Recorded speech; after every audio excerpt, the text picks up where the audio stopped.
I am a man of constant sorrow. I've seen trouble all my days. I bid farewell to old Kentucky, state where I was born and raised. Born and raised. For 6 long years. Now you will meet John and Cindy Hand. They have, independently, each spent their lives training and working with dogs and horses.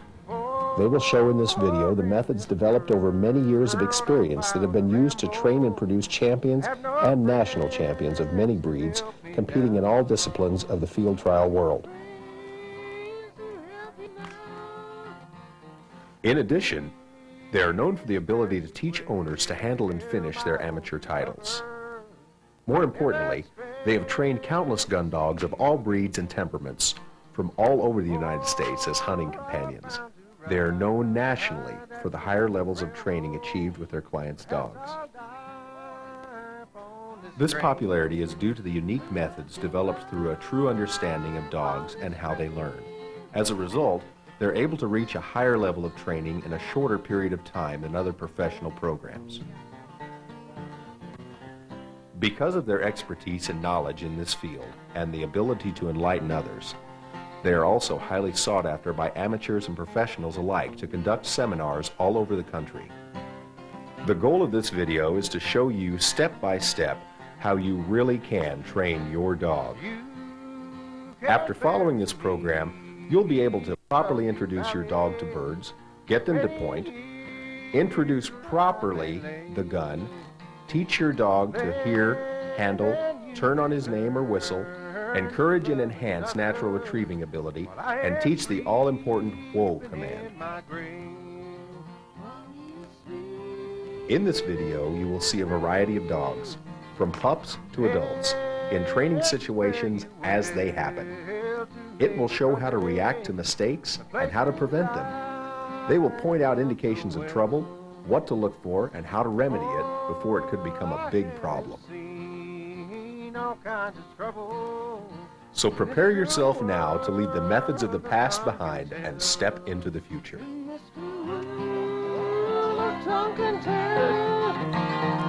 Maybe your friends think I'm just a stranger, a face you'll never see no more.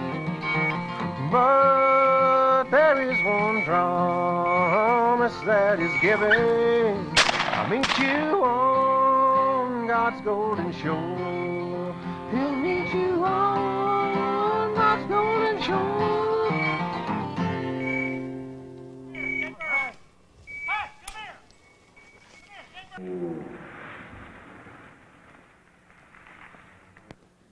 Hi, I'm John Hand. And I'm Cindy. And let's get started. We're going to show you the equipment that you're going to need to complete this training in this video. The first thing you'll need is a 6-foot lead with a normal choke chain to fit your dog. The other thing you'll need is a check cord at least 25 foot long with a snap on the end and put a knot on the other end.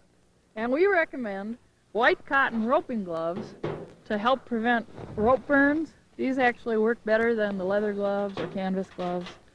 I've received a lot of rope burns through leather gloves with the dog pulling on the check cord. The other thing you'll need is retrieving objects.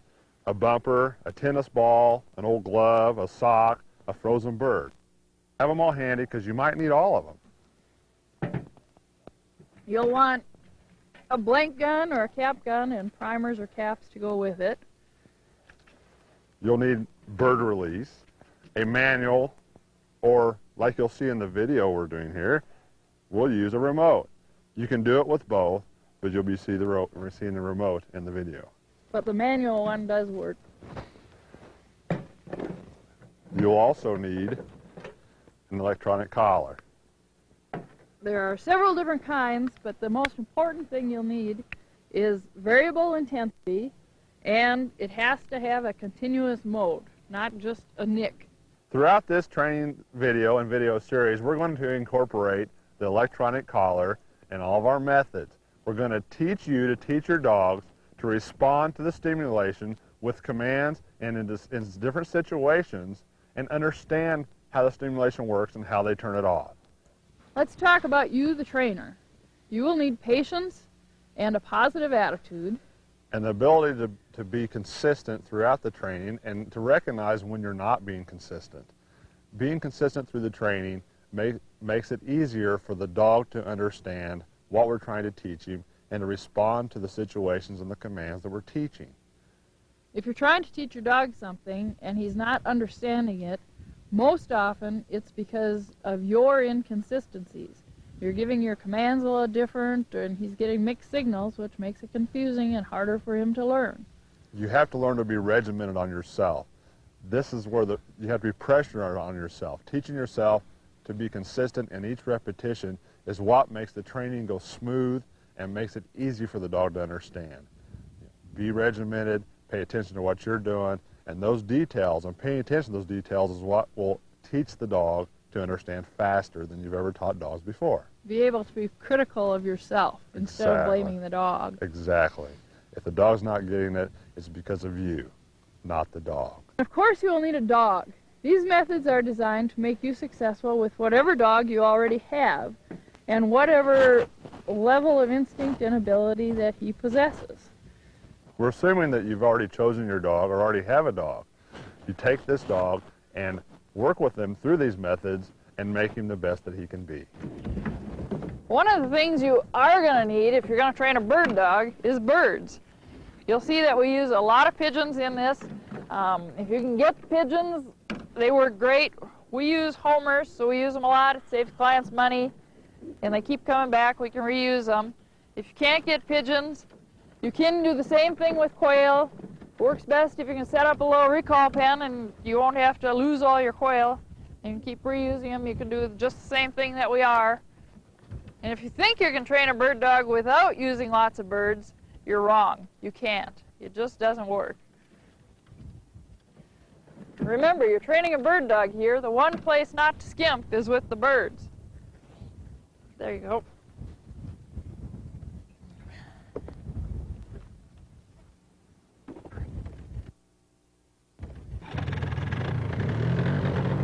One of the things that you're going to need to know to work with your dog is how to put birds out. And one of the more effective things that we do is to head tuck a quail. The trick is to take the wing, take your thumb, and just gently put it underneath the wing and hold it down, hold the head down under the wing. Kind of pull the legs out, hold it kind of in a nice little package. Pull the legs out and shake it. 1, 2, 3, 4, 5, 6, 7, 8, 10, 11, 12, 13, 14, 15. It's about like that. I'm going to put it here to show you the way it works. Lay the bird down, kind of push down, and it'll sit there just real nice. Sometimes they'll stay there for a half hour, sometimes 5 minutes. Normally we'd put the bird down in the cover, in a little hole, cover it up a little bit. That'll help hold it in that position. What this does is it puts the bird in kind of a trance and it dizzies them a little bit. So by the time you get back up there, the bird normally will be there, and you can work the dog into the downwind side, and you know where the bird's at, which is important sometimes.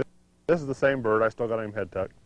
I'm going to show you how I would place it, in position for a dog to be hidden in the grass. Like, I don't want to put it out in too light a cover. So I'm going to reach down here and just kind of create myself a little hole and pull the cover back over him. There he is. And it's good to have something to mark it with and do this, but that's, they'll stay there for quite a while. And then once you come with the dog, you can kind of wake the bird up and off they go. Head tucking a pigeon is the same process or same technique as a quail, but pigeon's a lot stronger. And our pigeons specifically don't like it because they get to do this 5 to 6 days a week, so they get to where they know when we pick them up, and they are homing pigeons that they get to do this. But take the wing, grab the head, kind of fold it under, and try to get the beak to come out behind the flight feathers, if you can see that. And that will kind of hold the head in place. And that's the key, is holding the head in place under the wing. Take a hold of the bird and hold a nice little package like that. and we're going to stroke the bird's feathers, its breast. This is the technique I use, and it kind of puts them in a trance. You can also shake them like you do the quail, but I like to just stroke the breast of the pigeon and put him to sleep. Okay, and I'm going to find me a nice little hole over here in the grass, hold him in the little package, keep his feet pulled out. I'm going to try to stick him up underneath the grass and put his head down under his wing and push the grass down to hold him in there, okay? If his head doesn't come out, he'll stay there for a long time. He's there, you got time to get your dog, bring him back downwind, and let the dog point him and walk in, and how you bring the pigeon out of it or get him to release is you just kind of wake him up, he'll see you, and he'll fly off. That's how you head tuck and set a pigeon. From the beginning, each day when we get these individual dogs out, we're going to put an electronic collar on them and a check cord. It doesn't take long by getting out each day to have fun with us that they start to realize when we come to their kennel with the collar and the check cord that it's their turn and they're going to go have fun. It's pretty amazing to watch how they learn this. One of the other things that we're going to achieve through this process of taking the dog and having fun is they're going to begin to get introduced to their hunting environment. We're going to play retrieve with them each day before we put them back in their kennel. Dogs coming to us range from house pets and pets that have been well socialized to dogs that have just been out in the kennel and haven't been socialized at all. Some of them don't even know their name. So what we do, we take each individual dog and start them basically the same way, which consists of us teaching them that we're going to have fun getting them out each day, putting a collar and a check or a leash on them or a check cord and taking them out and just making it fun. Let them gain confidence in us, let them get to know us, and the main thing, teaching them they're going to have fun when they are with us and when they do go out. You know, Duke here, let's say this is his first time out with us, and just kind of getting to know him and know that we're all right. And he acted a little bit shy of us for a while, but he's really loosening up now. Good boy. Good boy. Yeah. Good dog. Good dog. And all this training, if we can try to keep that going on right there, that tail wagging, that makes things a lot easier. Good boy. Yeah. What do you think, huh? This is Abby. She's a little over a year old. We just received her a couple days ago, and she's been in the kennel a couple days, getting used to all that, and this is her first time out. We go, and of course she's got the electronic collar on. We're not going to use it on her. It's just on her, so she can get used to it. Check cords on her, and this is all about her getting to know us and getting to learn that we're going to have fun, and that coming out to be with us is fun. She was pretty timid when we went in to get her, and as soon as we got her out and started petting on her, she loosened up, and this is just going to show you kind of things that we do. You know, she's been socialized pretty well. She seems to like people. Good girl. You're a good dog. Yes.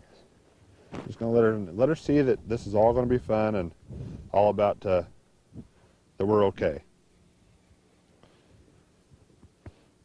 We realize that for most of you, your dog already knows you and likes you. If not, you'd better get busy. But the point here is to make sure that the first few times in the field or training environment are not spent jerking or pushing buttons. The goal is for the dog to have good associations with the collar, check cord, and you. Okay, this is Duke. He's been here for yesterday he got here. This dog is 9 months old. He's been out on some runs and stuff with his owner, but has never seen birds, and so he's pretty acclimated to his hunting environment. He's been running off horseback quite a bit. Duke. Duke. Good boy. Duke. Duke. Duke. Every time we get him out, we start walking around the check cord, in and out to the birds and in and out to the fields to work. You know, I just use our name to turn him. I don't jerk him. I just give him a little nudge. Duke. He doesn't have to come back to me. I just want him to go with me, the direction I'm going. It also helps if you get the rope from out from between their legs. It makes it a lot more difficult because you lose a lot of control. The control's up at the head. Good boy. Duke. Duke, Duke, Duke, Duke.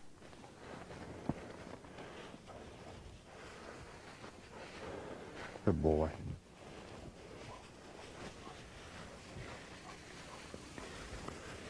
Duke.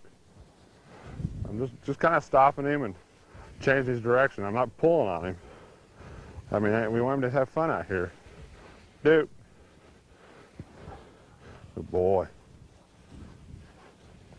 That's, just get him out, stretch his legs, let him see he's going to have fun with this, and we're going to go back up here and see if we can sit down with him and play retrieve with him and get to know him a little bit. So I'm going to see if I can get him to retrieve something a little bit. Looky there, looky there. Okay. I don't have to throw it 100 yards or 10 yards, just a few feet. Good boy, Duke. Good boy. Come here. Here, Duke, come on. Like I said, he may not do it. That's all right. It's part of the fun. Here, some dogs will come out here and retrieve the bumper the first time. We always try it first, get him excited about it. Good boy. Hi, good dog. Duke, looky here. Duke, Duke, looky there. Good boy. Good dog. Good boy. Good boy. What is that, huh? Duke. Well, Duke.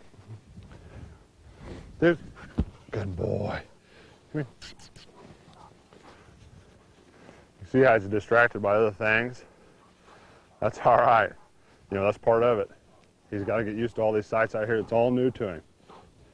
So what we're going to do now is get that out of here. Let's try a bird and see what he might try to eat it.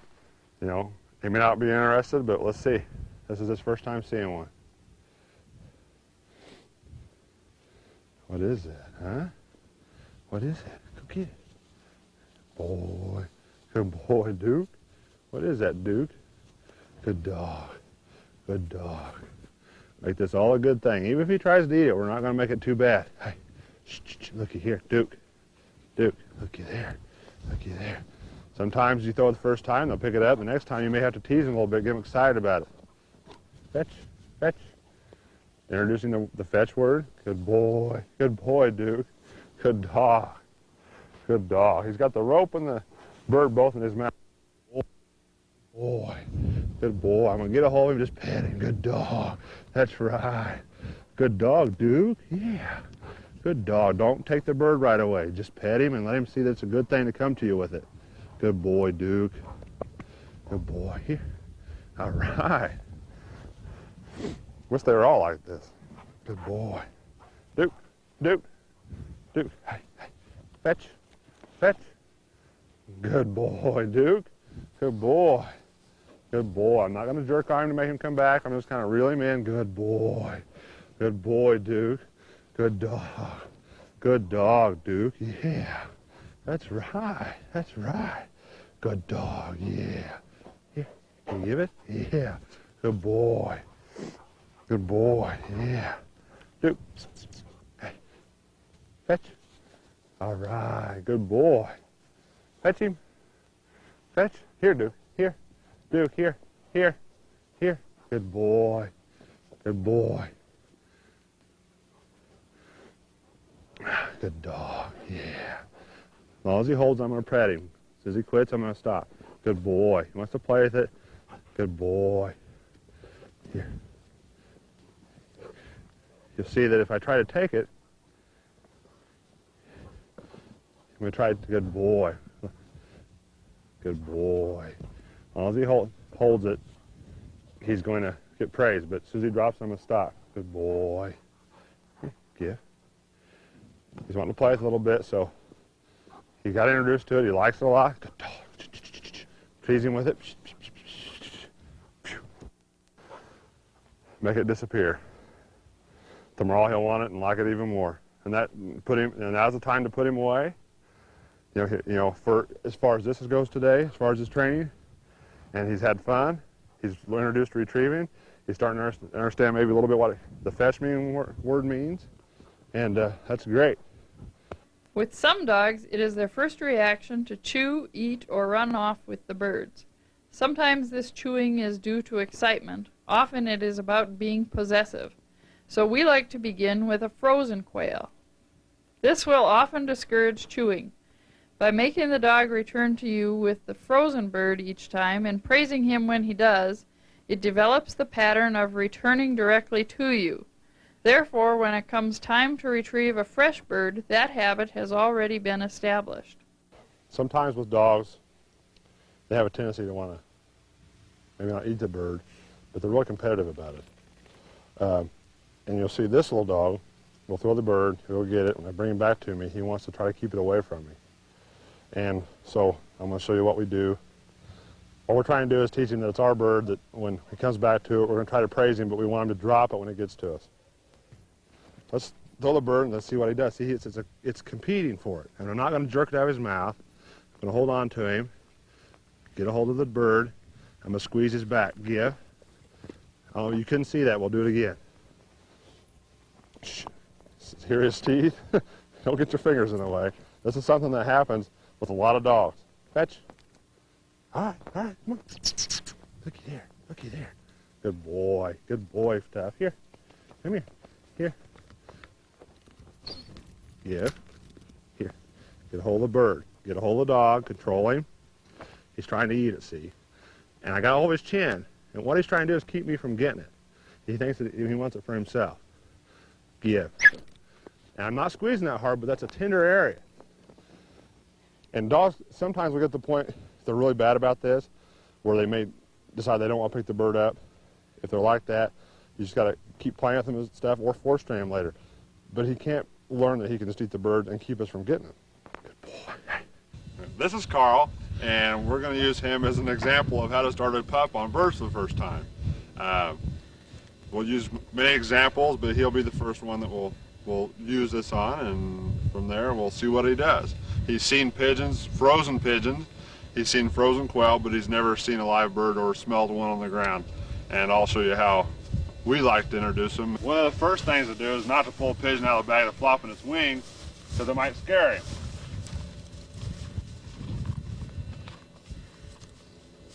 Like I said, he's already seen frozen birds. He likes to smell the bird. So we just want him to come up and smell it, see it. See, he already is used to the feathers from being with the frozen bird. I'm just going to kind of hold him and just let the bird go. That's exactly what we want to see. We want to see the pup get excited and want to chase it. Watch it. This time I'll let one of the wings flap. And this, we'll show some other pups that won't be quite as excited, maybe a little more timid, but he's doing great. We don't want to hit him in the face or anything. We want to be careful.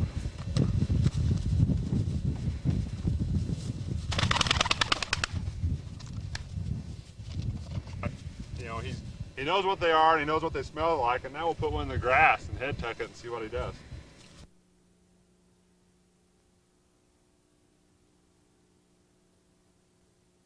Here's Carl and his very first bird on the ground. The whole objective here is for him to smell it and then see it fly. Don't let him catch it. As the bird flies off, let him have a little chase.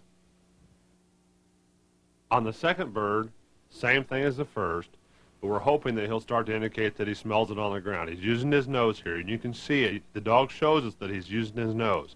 Carl's first point. Keep the rope tight. Do not let the dog catch the bird. Perfect. Been a pretty successful first time on birds, and it couldn't go any more perfect than that. Boone is a dog that we already know through taking him out and playing with him. He's a relatively soft, fairly timid dog. So we know that everything we do with him we're going to want to do very carefully and cautiously. He's not very confident in new situations, so we just want to be real careful about that. Luckily, he's a dog that likes people and was properly socialized. Which brings up the point again about how important that socialization is to these dogs. It makes them more comfortable, more confident. Boone is a dog that you'll see he was actually afraid of birds at first. The worst thing that could have happened was for us to take a bird out of the bag and let it flop in his face and scare him, or put a bird in the grass and let him get too close and have it fly up in his face and scare him. An incident like that could ruin a dog like Boone in his hunting career forever. If Boone hadn't been properly socialized, he wouldn't have made it through this program. Boone was a very sensitive, very soft dog, and you can see this in the bird introduction, how he wasn't sure at first. You'll watch it, and just keep in mind that if he hadn't been socialized, he wouldn't be hunting today. The main thing is we don't want to scare him. So we make sure we have a really good hold on it before we show it to him. He might like it, he might back off of it, he may not be sure. Check it out. You see, he's not real sure. He's not real sure what he should do with it. You see it move there? But the whole key to this is let him check it out and find out that it is fun. And kind of tease him with it. But see how he's not sure compared to some of the other dogs, you know? See this? He's not sure what to do with it. So what I want to do is I'm going to take the bird and get his attention with it. I'm going to let it go up here so that it's not right in his face and maybe not scare him. His instinct to chase might take over and he might, boom. You gain some interest. Boom. Boom. Good boy. Good boy.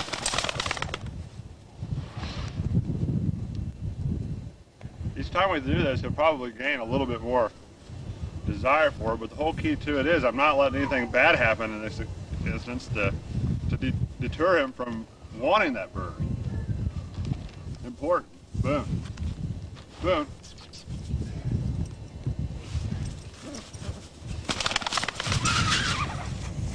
Good boy. Good boy. Just started anyway.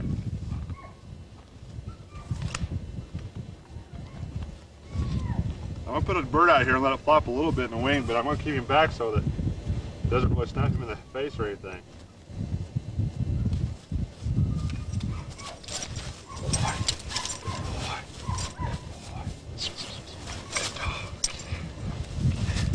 Good boy. Good boy.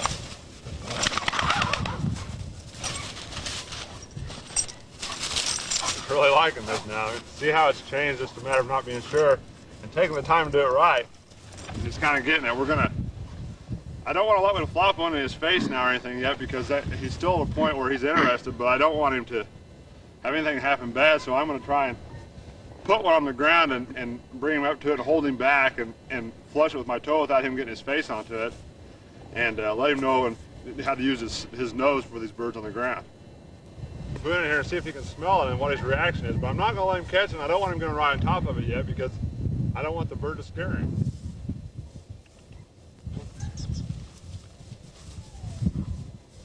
I think he smells it right here.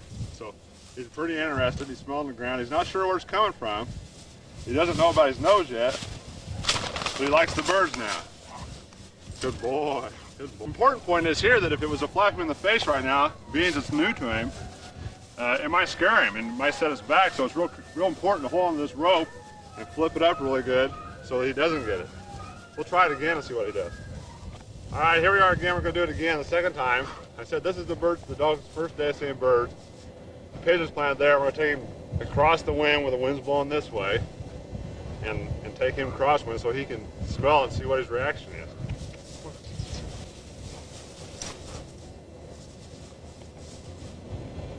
There's his first point.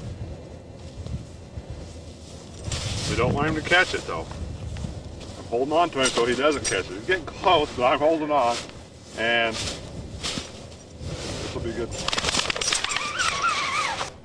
With this dog, you know, he's a lot more timid and you know, he's going to take a lot more patience, but you can see by being cautious and you can get good results by making sure that everything's done properly. And this is...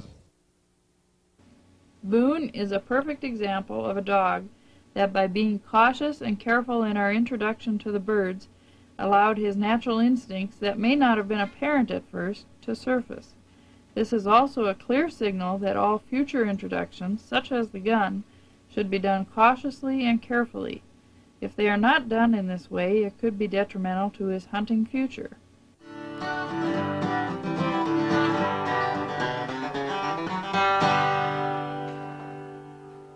She's a little bit timid, so we have to be knowing that. We'll be really careful with her, make sure nothing startles her. You notice stuff like this? I'm not going to knock her down. I'm not going to scare her. I want her to like me. I want her to like people. If you don't want her to feed on you, don't In a case like this where they're a little bit timid, you don't want to scare the heck out of them. You want to just be gentle, set her back down. Don't make a big deal out of it. Okay. Abby. Abby. Ooh, she likes that. Yeah. You notice sometimes some of these dogs that are really so timid, once they see the bird, it all goes away. They may always be timid, but they'll love birds so much that it doesn't show up in their training or in their bird work.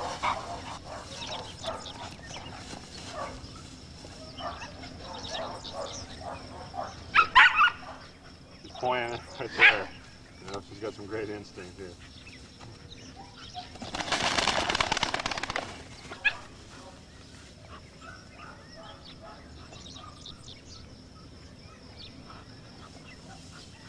Smell it there for a second. You got to remember the wind, and there's not much today. I'm just holding her down the draft in the scent cone of the bird. She's smelling it, but she's not sure where it's at.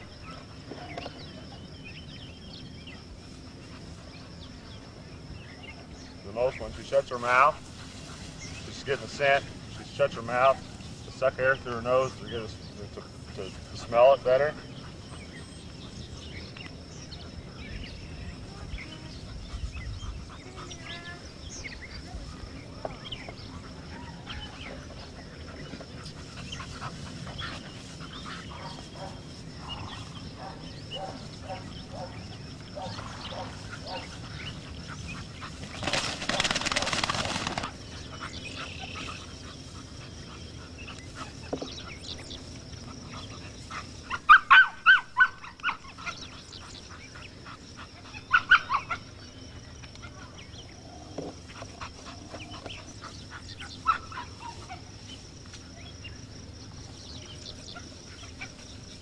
Finally smelled it.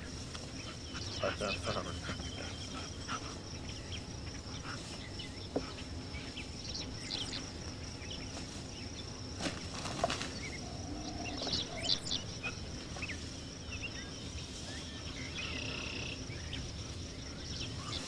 The best thing to do here is to have somebody that come up here and put this pigeon out.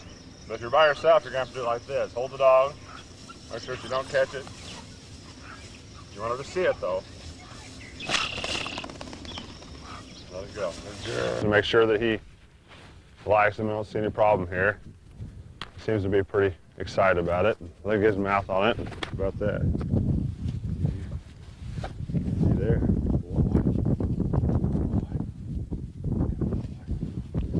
Boy, Jay.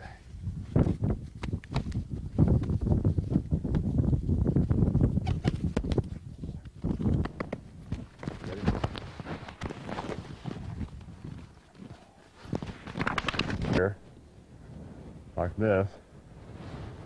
See, he smells it, and there's a point. It's great. I'm not going to let him catch it. I'm going to hold him back. Let him see it. Let him chase it. Here. There you go. Mark, run in here and flush this bird while I hold him. If you got a helper at this time, I don't want him to let him move any closer now, so this is a good point to go ahead and start this. I'm just holding him loosely. Mark, just flip that bird up, and I'm going to hold him here without hurting him. And as soon as the bird flies, he didn't see it. The reason why is he thinks that the bird's still on the ground. So while he's standing there, this is something you can do. His scent's kind of gone now, but he didn't see the bird fly. I'm just going to throw one out there. Let him see it, let him chase him in it. Now get a good hold of it. You have to have two hands on it, that's fine. See, he's not so sure about the head. The head's kind of moving around. Just want to kind of grab it. Good boy. Good boy. Good boy. Good boy. That's right. Good boy. Hey, bud. Looky here. Safe. Looky there. Looky there. Looky there. Good boy. Good boy. Good boy. Good boy. Good boy. Here, Sage. Well, I'm not going to let him catch it. That's the main thing here. He knows it's right here. Good boy. Good boy.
Good dog.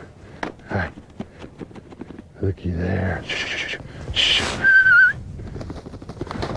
Hey. Okay, this pup over here, standing over here watching me now, pull this pigeon out. Now she's getting excited. She's getting more comfortable. Now, you know why? I can't tell you, but by being cautious and not making anything go bad here, we may be going to get her excited. Hey, good girl, good dog. Oh, gosh. That's okay, good girl, good dog. Now, that's good. You know, excited. She wants this bird. She wants to get it from me. The flip of the wing doesn't bother her. She's got the feather. Hey, hey, look here. Good dog, good dog.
Okay, we're going to talk a little bit about bird releases and how they work and why we use them.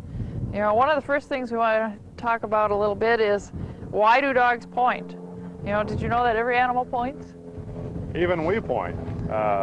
You know, when a person's trying to catch a fly, one thing that we all do is we pause right before we pounce. And that's all the point is. Cats do it, dogs do it, humans do it, everything does it. And we take advantage of that with a bird release. That's all we're trying to recreate. When we put a bird release out in the grass and the dog goes up and smells the scent, his first instinct is to turn towards it and run to it. If continually if that bird pops and flies off, every time he smells it and starts towards it, after a while he gets more cautious. He gets more cautious, he stops, he points. And this is how we encourage and enhance that pointing instinct. If a dog gets to rush in and catch a bird every time that, you know, they smell them and go to catch one, they would never point. That's one of the reasons you have to be really careful with pen-raised birds, because they are easy for them to catch. Every dog has a different degree of instinct as far as pointing goes. Over decades or years and years and years, the breeding has been to try to enhance that pointing instinct and make it stronger. Sometimes dogs have a real strong pointing instinct, sometimes they have a less one. But with this method, you can get the most out of them that they have. One of the reasons we use the bird release is that it's the only way that we can consistently control when and how and where the bird flushes. You know, and it's the closest thing we can do to simulating a natural wild bird flush. You know, if you've used our method so far, the dog will already associate the smell of the bird on the ground. So you're going to go out and work the same area, and he'll expect to find birds when you take him out there. We're trying to make this less complicated for the dog. This is not a test. What happens sometimes as you work in this same area, the dog will come into the area and he'll be pointing not because he's smelling the bird, because he expects to find a bird there. So his cautiousness comes up, he'll start cat creeping a little bit, and that's when he's starting to get it. When you see that happen, he's starting to understand that he can't catch the birds, and that's a great thing. So here's how it works. We set the bird release out in an area in some cover where when we bring the dog in from the downwind side, he will not be able to see the bird release. As he smells the scent, because you've already done the things we've done prior in this method, the dog knows the scent of the bird on the ground. He smells the bird, he tries to move in, the bird pops. As this happens over and over, he's going to point. He's going to point, and he's going to be intense, and he's going to be cautious. And he'll point as soon as he starts to scent the bird, not when he gets really close to it. The biggest problem that most people have with this is they want to wait for the dog to point. That's a big mistake. The thing to do is to notice and be aware of when the dog smells a bird and he's starting to move in. At that instant, that's the time to release the bird. And this is where the timing is really, really important, so that, you know, you don't let him get closer and closer. Don't wait for him to stop and point. Later, after you've worked in this same area for a while, and you see that you take him in the air and he just goes on point, it's time to move somewhere else. Take him out for walks, you know, hopefully after you've taught him here, and you've taught him in a check cord, and you can take him into an area he's not expecting to find birds, and bingo, there it is. That's going to teach him to kind of be aware and hunting everywhere he goes. And put the bird release in different kinds of areas. We've got one area in our training field that we usually put a bird release behind a cedar tree. And if you overdo that with a dog, you can get so that every time you take them out, they're pointing cedar trees. You know, so I mean, that's something you want to avoid. But you can also use that to your advantage, and you can be putting bird releases in areas where you naturally find birds, around objectives and where there is a lot of cover, and you know, so you can take advantage of that too and teach them that that's where the birds are instead of out in the middle of the field and, you know, with no cover. And that's a great point. By doing that, you can start a dog off in objectives, tree rows, fence rows, and from that rest of their life, that's where they'll look for birds, is what we want anyway, if you're going to hunt wild birds or if you're going to field trial or anything like that. That's a great way to start them. One of the things you got to be careful of is that if you have a dog that has a really, really strong point instinct, you can overdo this. You can get a dog where he goes in and every little scent that he smells, he stops and point. That's not our objective here. We want him to stop and point birds. If your dog starts to stop and point everything, you're doing it too much. You're overdoing it. You know, relax on a while, take him for some walks without any birds, take him into the same area without any birds, so he learns to wait for that bird scent. Yeah, as you go through this, you can actually get the dog where he'll go up, stop on point, he'll stand there, and you can walk past the dog, walk into the bird release, and flip the bird up yourself. And how this happens is every time that you're walking into the bird, and when the dog moves, as soon as the dog starts to move, you let the bird go. By doing this, you can get to the point where you can go in and flush a bird, and usually you can shoot a bird over them, and you haven't even taught them whoa yet. You will have to still teach them whoa, but at this point in our puppy program, it always amazes people that we can walk in, flush the bird, and the dog doesn't move till the bird flies, and the dog doesn't even know whoa. And you can do it yourself with your own dog by using this method. This works especially good with puppies where you don't want the pressure of actually teaching whoa and putting all those restrictions around the bird. He's doing it all by himself. You take these puppies after this method and done properly, you can take them out and hunt wild birds. You know, wild birds are going to fly when they get too close, and you can walk in and flush the birds and shoot in front of them without ever having to teach them whoa. But you're going to have to teach whoa eventually. One of the great things about this method too is if you've got a dog that's already caught birds or points right on top of the birds, this is a great way to work on that and fix that. You know, it'll take more sessions usually, you know, because they've got a bad habit that they've already learned, but it really does work well to fix those kinds of problems. Which is exactly what we do. When you send us a dog that's already caught birds, this is what we do. No matter if it's 4 months old, 5 months old, or 4 years old, this is the first thing we do. But we can't say it enough. When you do this, the timing is what's critical. Timing. Yes. It also works as a good... What I explained to you about this is a bird release we have set here. We've got tucked in the grass where the dog's not going to be able to see it unless it gets right on top of it, which we do not want to happen. For one thing, the bird release makes a loud noise. It has a skin that flips the arms open. If that was to happen at the wrong time for the dog, hit him in the face or startle him real bad, you can make him blink or be afraid of these things for life. So the first time you do this, you've got to make sure you have control of the situation, you have it set up properly, so that when he comes in, the wind's blowing like this.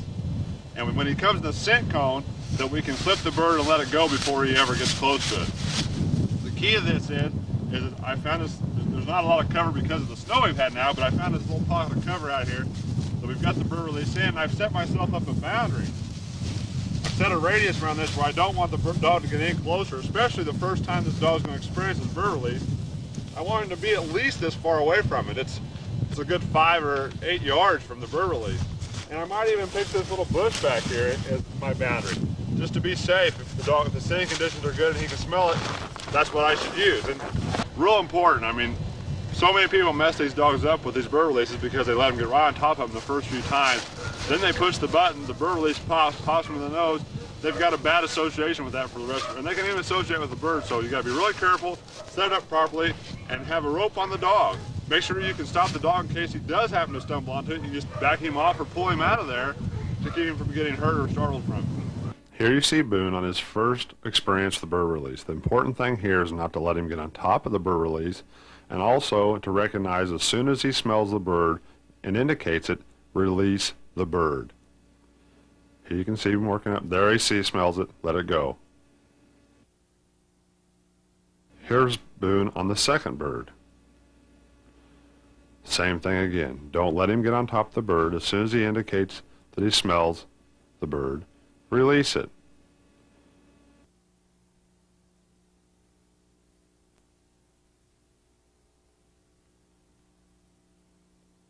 Here's Boone working up on his third bird in a bird release. Work him up on the downwind side, and we're not going to use the rope to stop him. We're going to let him stop himself. If he does second time on the bird releases, and the last time we did him, I think it took 2 birds he didn't point, the third bird he did point, and the fourth bird he tried to bust in on. So we're going to see what he does today. I've got the bird release set up over here, and the wind's blowing this way, which means I'll be going in across the wind, the scent cone. And if he attempts to try to bolt in on the bird, which sometimes dogs do this, immediately when I see that, I'm going to let the bird go. And then we're going to do another bird, and the next bird he sees, the second he smells a bird, I'm not going to give him a chance to bolt in, I'm going to let it go. Okay, the orange flag down there is where the bird's at, and the wind, what I normally do is I pick up some grass or something to see how the wind's blowing. The wind's blowing like this. So he can't smell it yet. We're standing here within 25 yards of the bird, and he cannot smell it. So I'm gonna come across the wind far enough down where I know he can't bolt to it and get too close. And as soon as he does show any signs of wanting to bolt or signs of seeing the bird or smelling the bird, I'm gonna let it go. I want to show how I check the wind and make sure that I'm downwind with the dog.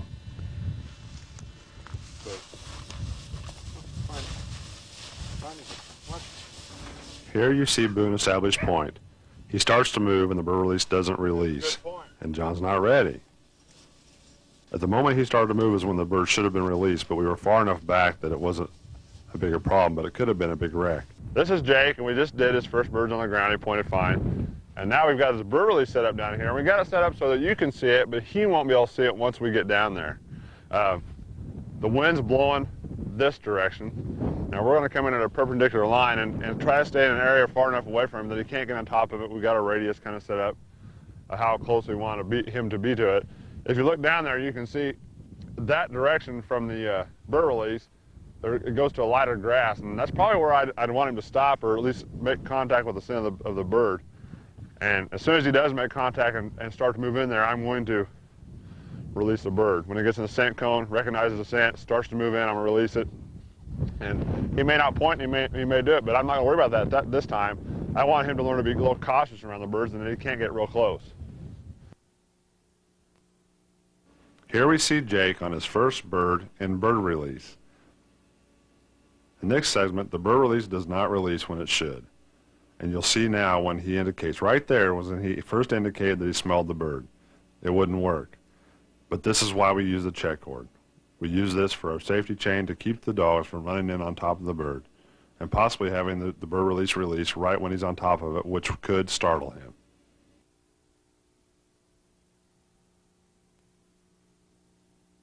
Jake. Come on, Jake.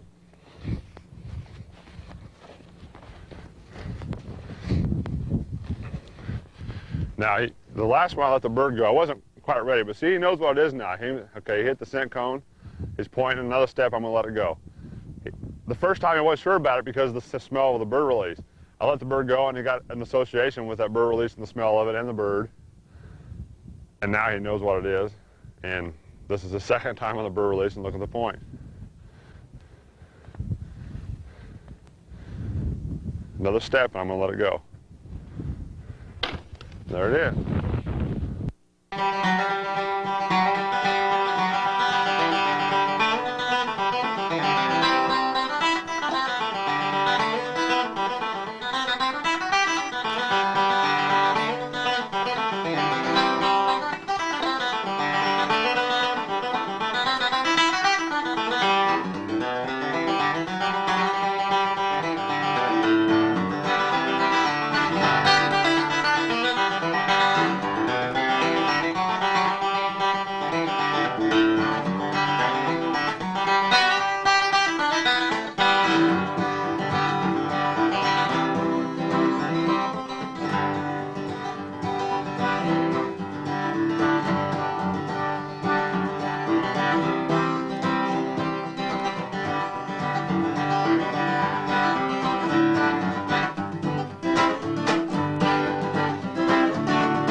going to talk about the electronic collar and how to use them. The methods that we're going to show you here are methods that have been used at Perfection Kennels since 1985.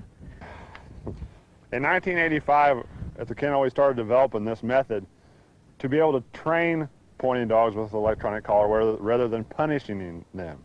And up to that time and past that time, many people who, and still today, people who say they train with this collar are just basically using it as a last resort. It's because they don't understand it.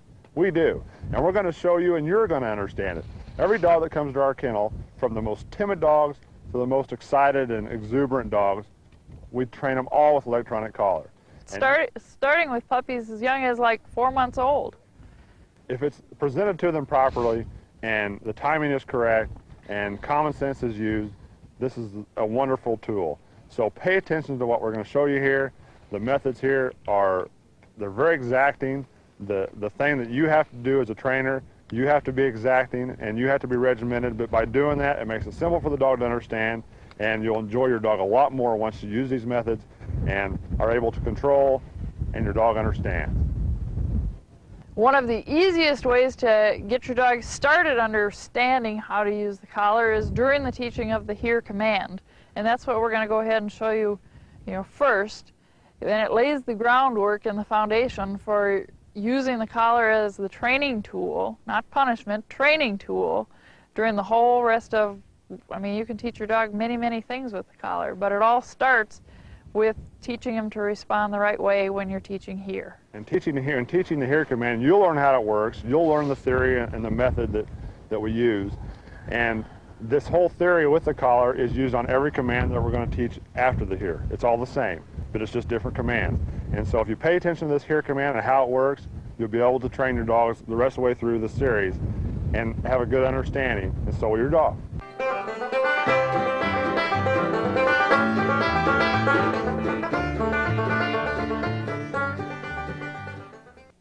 This is Shammy. She's a about 5-month-old little pointer.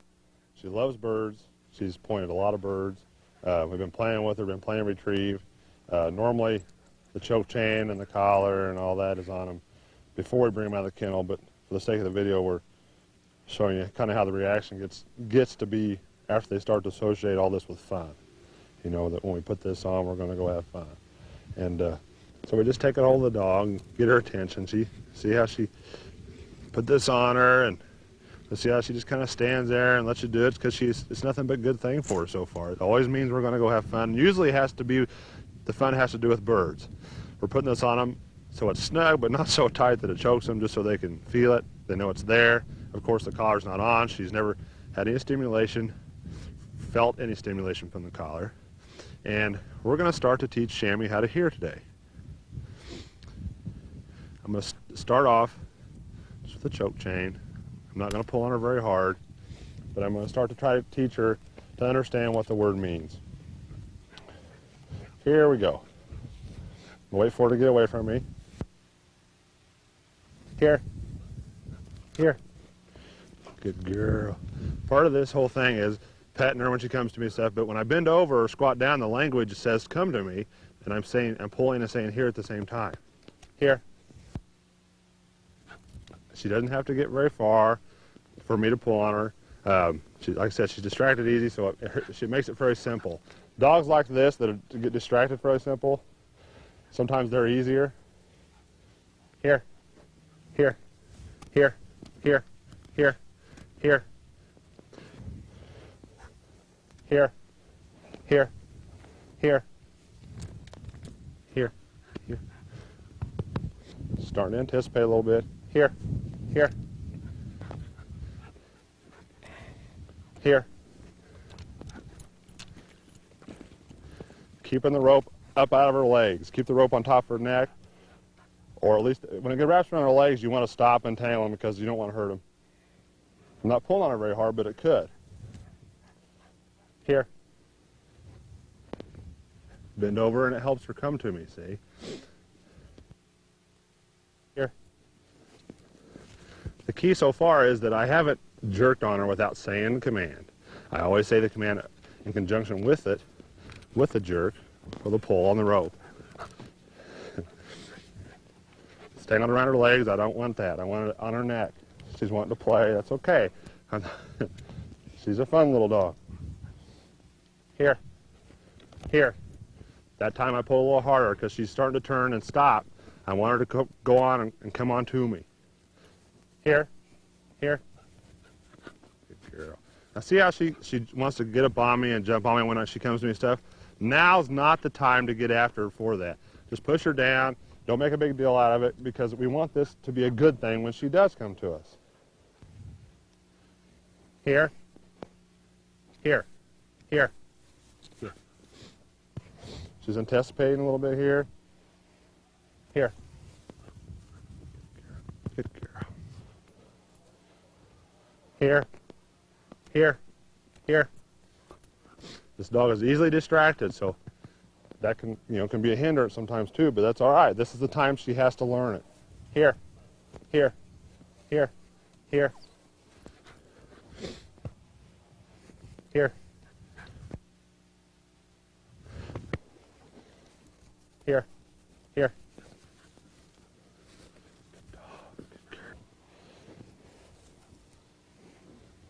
Here. Good dog. Good girl. When she does it right without a pull, make a big deal out of it. Good dog. Here. Good girl. Good girl. That's right. Good dog. Good dog. Yeah. So underneath her leg, I'm going to stop for a second. She jumped out of it. That's okay. Here. That's a good girl. That's a good girl. That's all she needs to do today is that right there. She's done it correct, and here's how we're going to end it. It's all fun so far. Pull out something for her to retrieve. Make it fun. Good dog. Fetch. Good girl, Sammy. Come here. Here. I'm not going to jerk on her. Here. Here, Sammy. Here. Try to get her to come to it. Good girl. Sammy. Wait to really praise her when she does it on her own without me having to pull. Here. Here. I want her to come all the way to me like this. She stopped out there short, so I back up, take a step, and say here again and pull again. It's not taking a lot to get her to come to me when they hear command, but just a little nudge with the check cord. And I'm voicing the main thing is she's getting association with the hear command itself. Here. How do you smell it, Sammy? When we're out here like this and the dog seems to be smelling a bird or kind of pointing like this is the wrong time to pull and try to enforce the command. Let her check it out and then go do it. Here. Here. Good dog.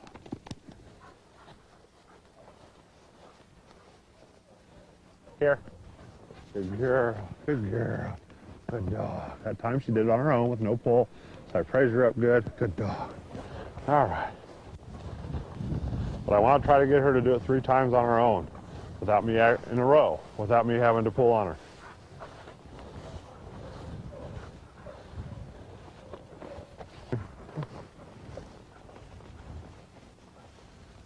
Here. Here. She has to come to me, not by me, not around me. She's got to come to me and let me touch her, let me pet her, and usually I like them to be against my leg. All right. It doesn't take a lot of enforcement. You don't have to be hard on them. It's just repetition. All right, that's fine. Here. That was on her own. Good dog. Good girl. Good girl. All right. Here. That's right. Good girl, Sammy. Good girl. All right. Come on. That was on her own.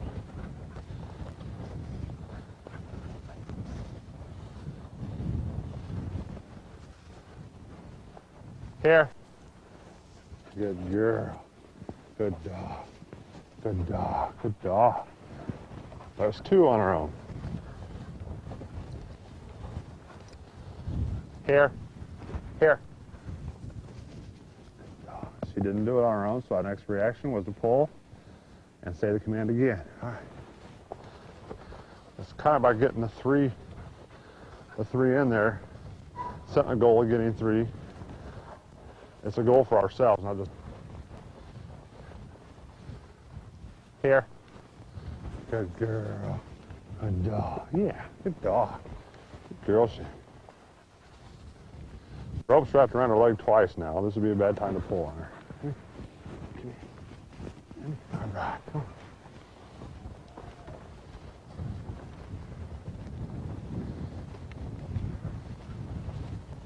We normally would walk just in a straight line down through the field or across the field and do this, but for the sake of filming it, we're doing it going back and forth. Here. Here.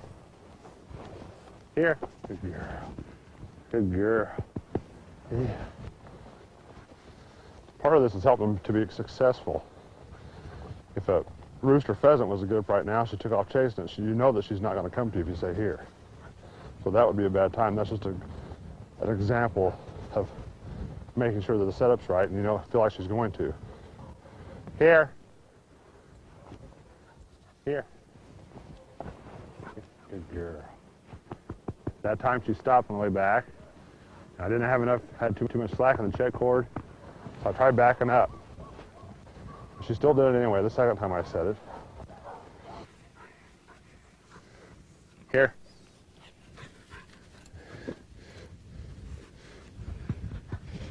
Hi. Hi, Sammy. She's doing good. Here. That's right. She's pretty well understanding it. You're silly. Come on. Here. You see how she responds. So, today we're going to start with the collar. Got the collar on. I've got it turned down to the lowest level. And what we're going to do is sit here and watch him. I'll take a hold of his collar to hold him still and see if we can see when he shows that he is feeling it. Nothing. Okay? That was a one low, one medium, one high, nothing. We're going to a two. Two low, nothing. Two high, there. Did you see it? Two high. This is two medium. Can you see it? Do it again. Watch his ears and his eyes. Okay. Watch. See it? Okay. That's the level we're going to start with. We've figured out what level stimulation he's on. He's on a 2 low on this collar.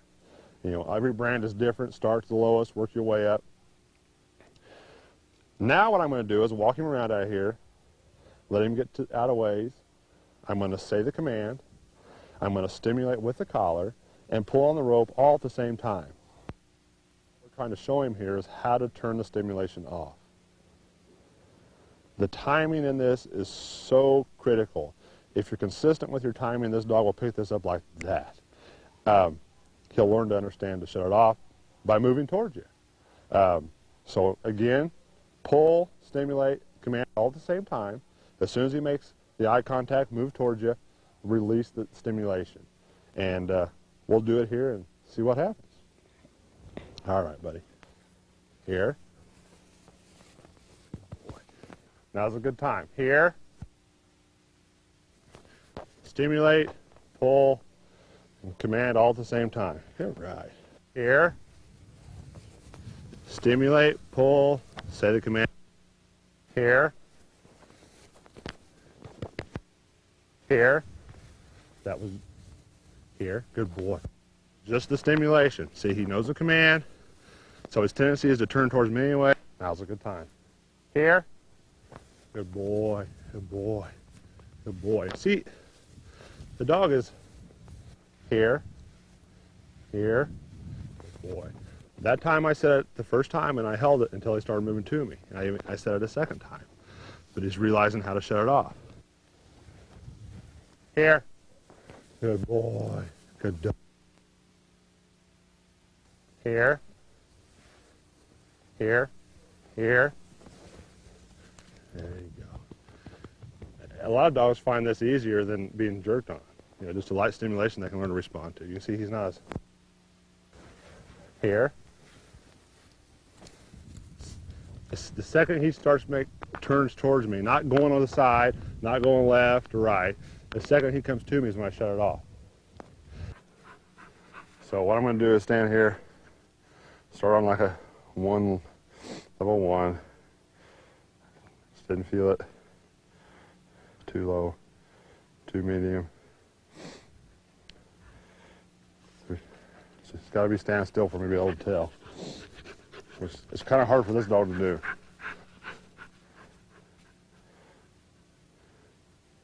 Three medium. Okay. Hi. Here.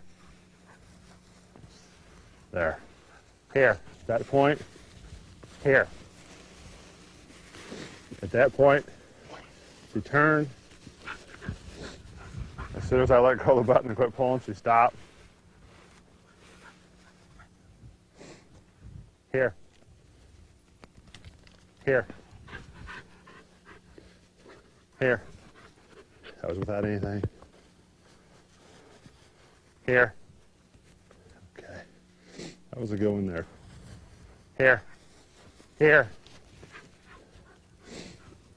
Here. Every time I'm standing here, I'm stimulating and pulling at the same time. Here. There you go. She's getting it. Here. Here. When dogs stop short like that, I back up, stimulate, and pull at the same time. Here. Here. Here. Good girl.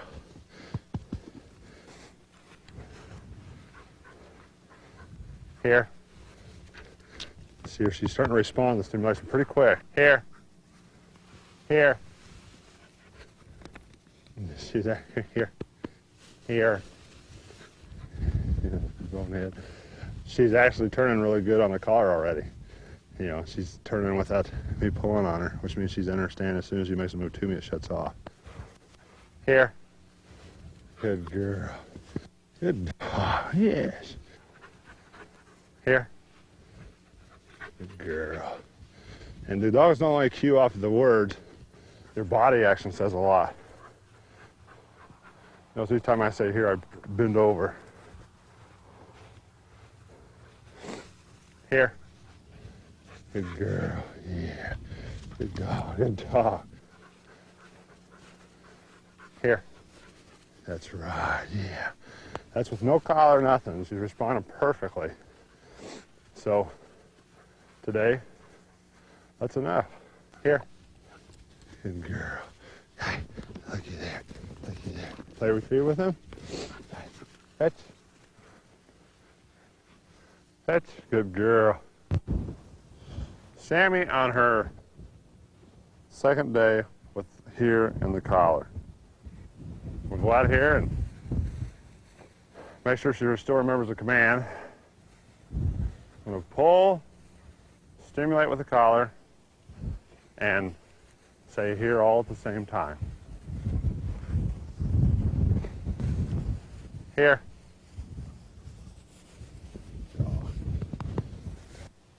Here. Responded perfectly with the collar there. As soon as she felt the stimulation, she turned, come right toward.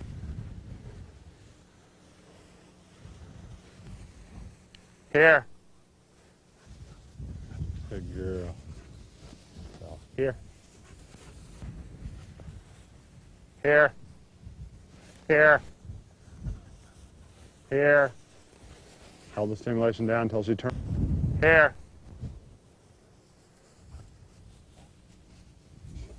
Here. Here. Good girl. Here. Stimulation every time. I'm going to take the check cord off now. She's responding properly to the collar. Let's see how this goes. Notice how she's paying attention to me still. She doesn't associate it with the check cord. She associates it with me, which is a good thing. Here. Here. Here. Here.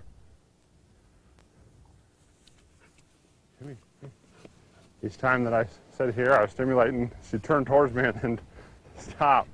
My timing was a little bit off then, because whenever she stopped, I was shut about the time I was shutting it off. So the next time, the third time, I held it down until she came to me. Here, here, here. Now, this is a 3 high on this dog. Although she responded properly, I'm still holding it. So I'm going up a little bit. Here, here. There, good girl. Here. She knows how to do it, but see, the stimulation wasn't high enough to make her want to leave whatever had her she was attracted to over there. So by going up a little bit, remember she associates this area over here with me making her come to me while I go. That's why this works better if you can walk in I'll just pick a field and walk around it. Don't go back and forth like this. We have to do this to be able to show you. Here.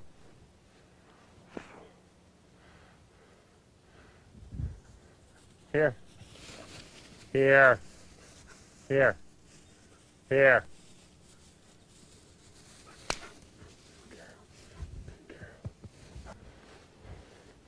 Here. Good girl. That was with nothing. Good dog. Good girl, Sam. When the dog's right here like this, right now she's drawn between pay attention and staying close to me and going on out and hunting without me. She's trying to decide whether she's going to go or stay. And, you know, we'll eventually let her go more and more. Good girl.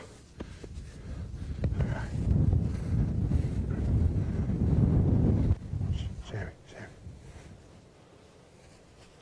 That works real good. To get them to get away and forget about you a little bit if they're sticking too close. Let them see they can get away. It's okay.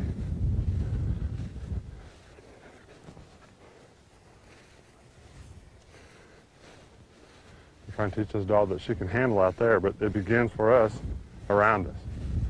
And we gradually let them get their confidence and go on out. I'm not going to throw something out there and then immediately turn around and say, here. I'm trying to show her that it's okay. All right. Sammy. Use her name just to get her attention. Sammy.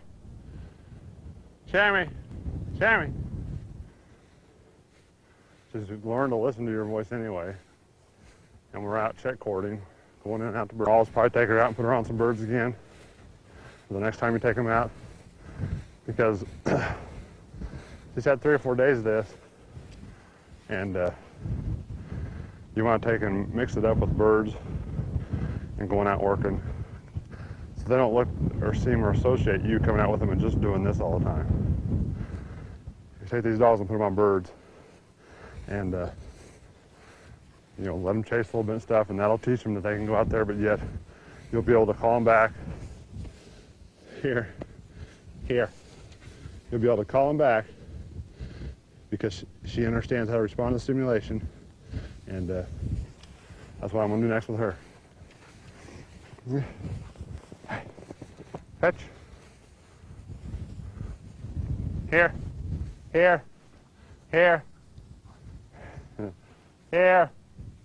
Forgot my check cord. Here, Sammy. Film this.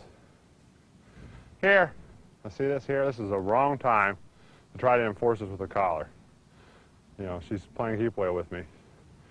But what they can do is they can get to the point where if you stimulate every time they retrieve, they'll just quit retrieving. So what I'm going to do is go down there and play a game with her. Get it back. Sammy!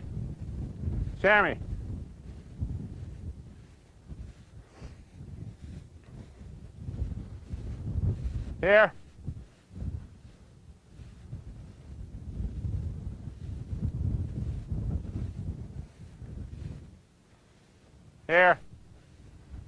Sammy, here. Sammy.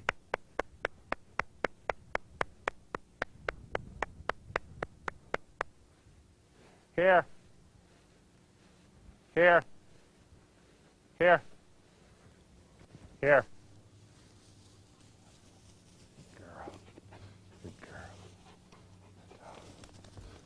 She dropped it. When she dropped it, that's when I enforced it. Once she let go of the object before, I used the stimulation to make her come to me. So now we'll do the check cord. Chamois, here. Here. Okay, here we are on, it'd be day 3 of the chamois and electronic collar with here.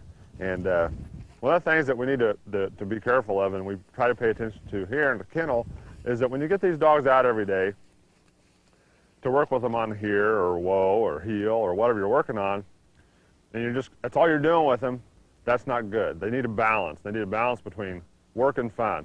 And by having that balance, you'll have a dog that is not so robotic. When you get the dog where they're, as you see, as we're going through and working on the here, they get to where they're really anticipative and paying more attention to us all the time, which is a good thing.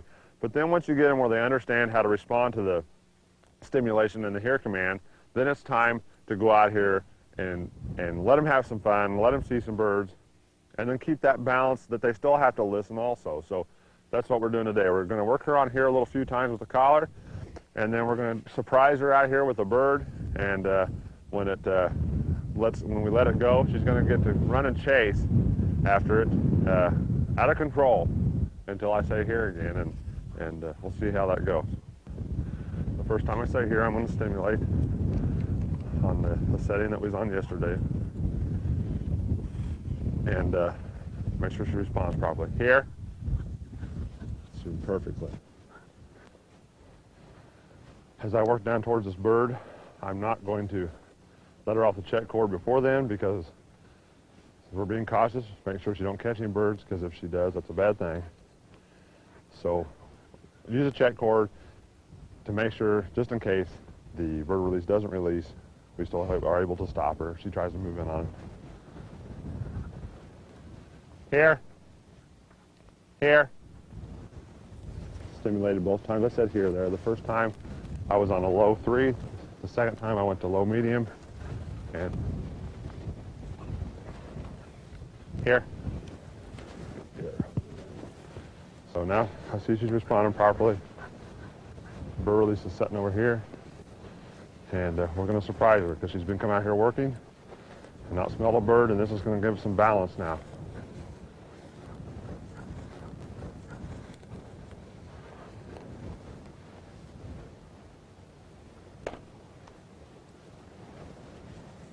Let her go.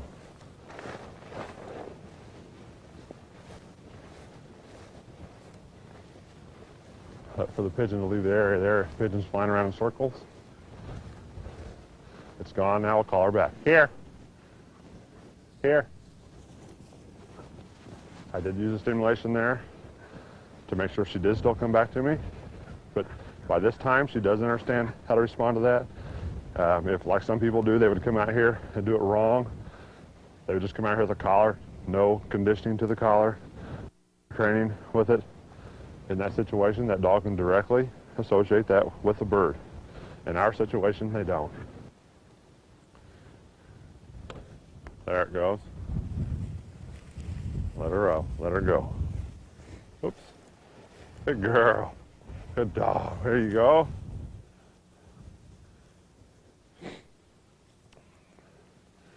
Now, take the check cord off of her. There's no more birds out here.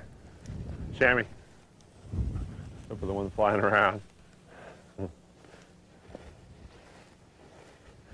Here. Here. Good girl. I'm going to take the check cord off and let her run around for a few minutes. All right.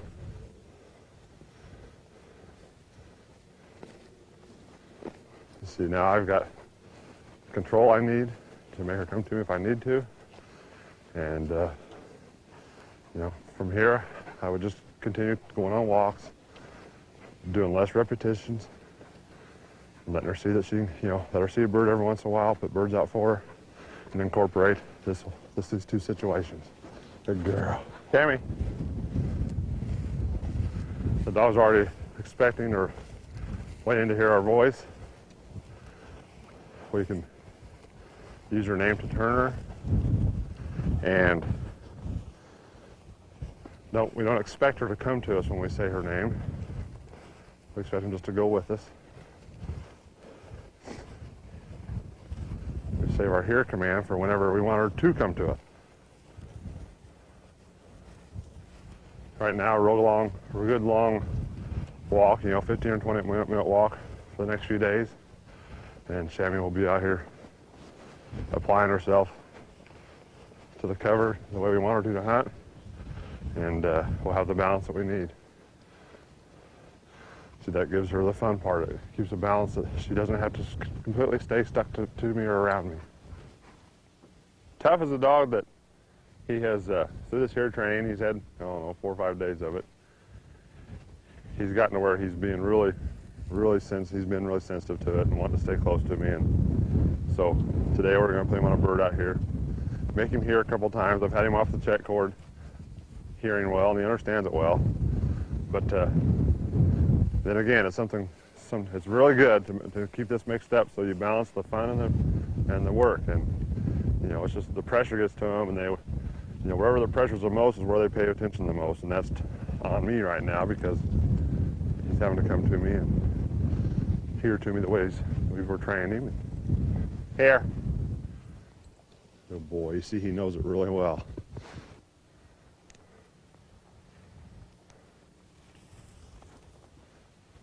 That's why we have a check cord.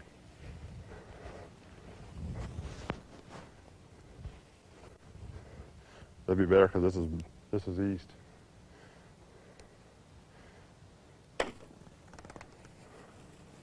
Let him go.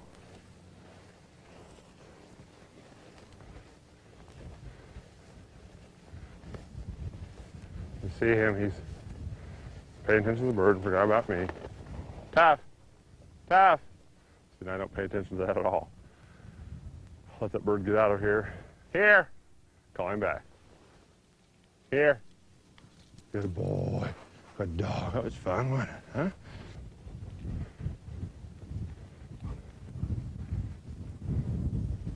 We can go. Let's hope this one works better. All right. Understand it. To shut off the stimulation when we do use the stimulation with the hear command. So I've now replaced this check cord with the long electric check cord. And that's the way you gotta look at it. And then once they understand it, you can use it that way. Tough. We've got balance here, see? This is how I'll work it for the next 4 or 5 days. Take him out for walks, put him on a bird. Tough.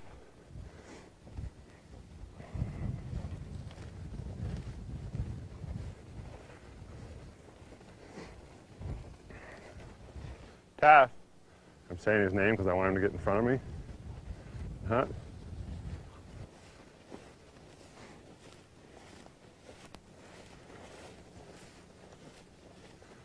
With a field trial dog like this, now that he's kind of got a good balance here, and all through the next few days, as I do the same thing, I'm going to use the hear command less and less. But when I need to use it, he will do it. When I go out on a horse to running, I won't use it unless I need to. But now I can take him out and not hope that he turns and not hope that he comes back when we need to be going somewhere. He knows how to respond to here, and I can use the stimulation with his collar like the long check cord if I need to. Here!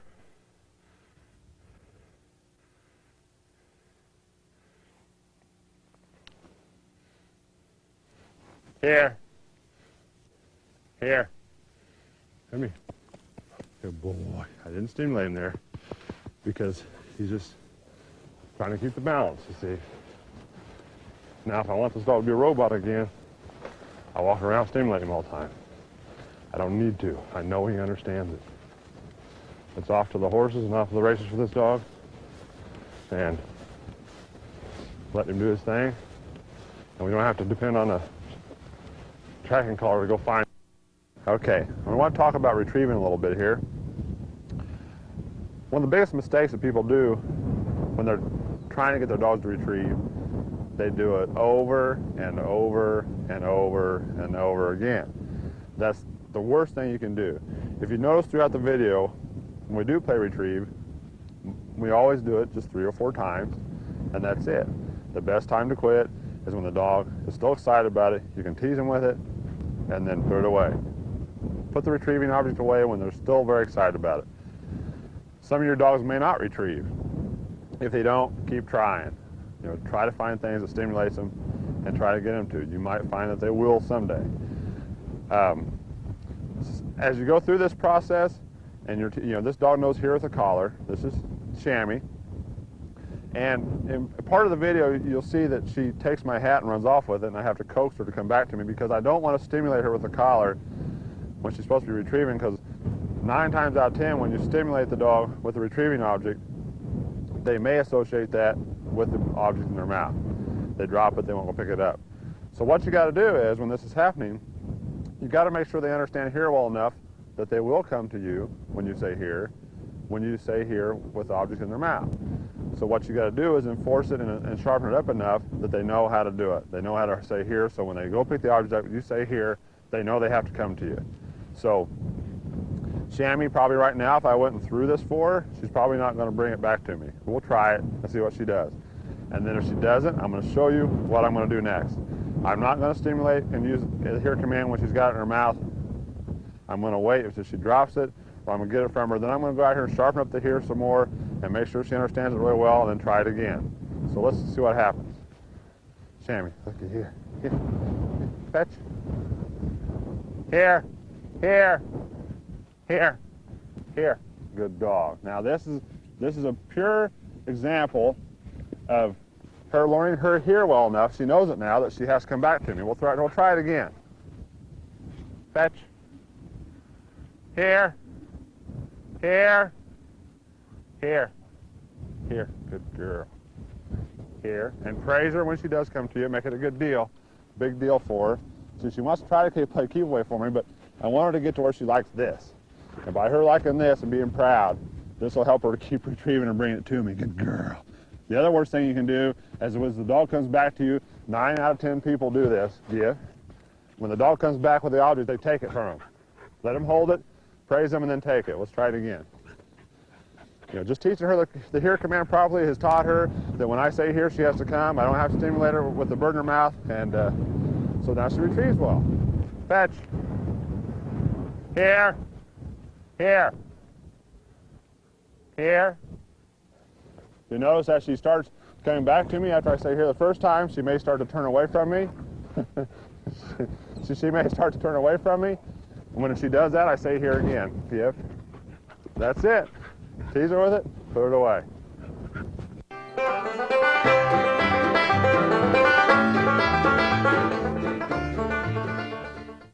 Now we're going to do Jake on an introduction of the gun.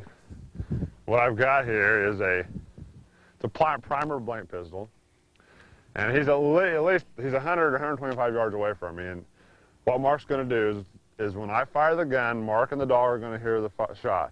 The dog's it's going to get his attention. He's going to turn and look probably this way, and Mark's going to throw bird up. The whole idea is that we want the dog to get the association that when the gun goes off, something good happened, which is the bird falling. So, are you ready, Mark? Good. There. As soon as he looks towards Mark, the bird flies in the air. The timing of this is real critical. When to shoot and you got to make sure that he sees the bird fly. That first one is really important, that he sees that bird fly. Praise him and then have him give you the bird, and we'll do it again here. Now's a good time. So not now. I want to wait for him to have his attention elsewhere before I do this, before I shoot. Now.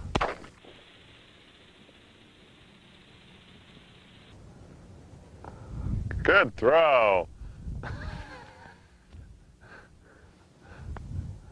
Pick the bird up. Don't throw it, just toss it out there so you can just see it. You don't have to go very far. There you go. The whole object here is that he sees the bird falling and gets to pick it up real quick as soon as the gun goes off. Like now.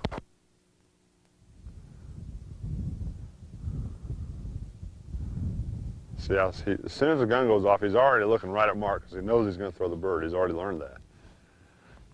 So I'm going to work a little bit closer to the dog and mark.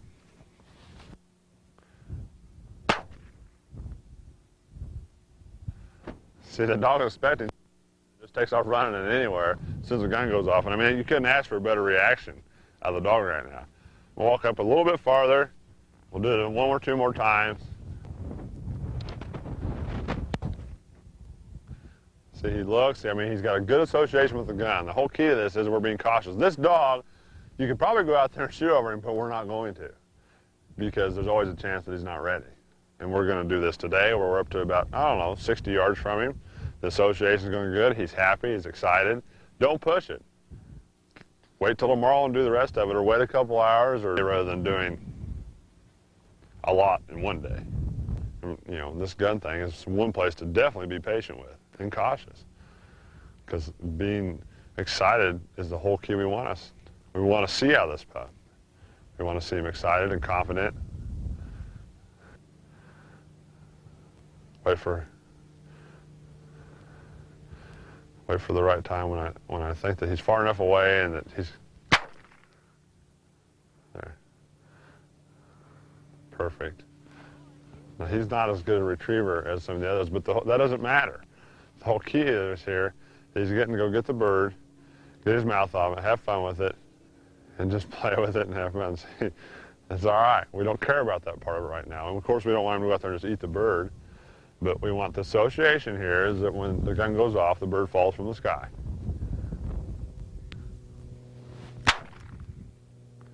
Perfect. Perfect timing with the throw. As soon as he turned around, she threw the bird, and you know, he may not want to bring it to her very well, but she's going to praise him, and he wants to keep away. See, it's his bird. But the whole key to it is that as soon as he heard the shot, he saw the bird. There, that was good. You don't have to throw it real far, just so he sees it. I'm going to move up a little farther. I'm about probably 70 yards away now. Yeah, maybe now 70 yards. See, when the shot went off, he looked to her for the bird, and there it came. There's some dogs that we do like this that they may be afraid of thunder, they may be afraid of loud noises, but by doing it this way and taking your time being cautious, they get a good association in this environment.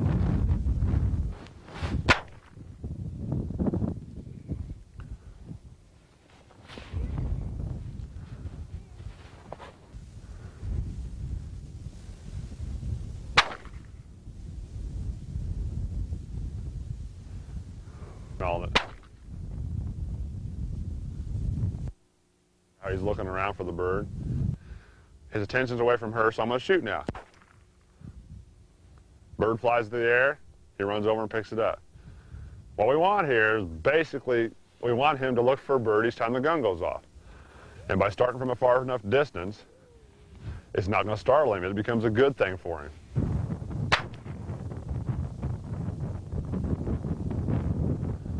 Perfect.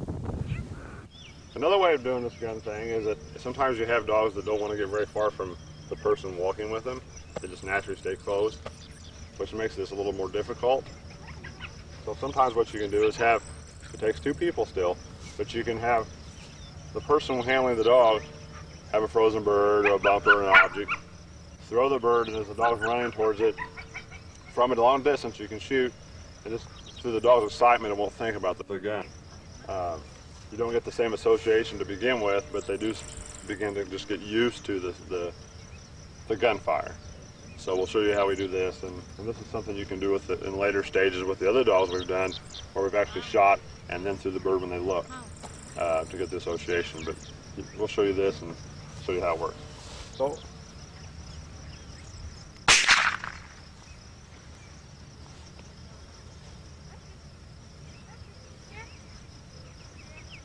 See how she didn't even realize the gun was going off. It's the first time she's been shot around. She's about 60 yards away, so I'm going to move up a little closer and you can watch what she does.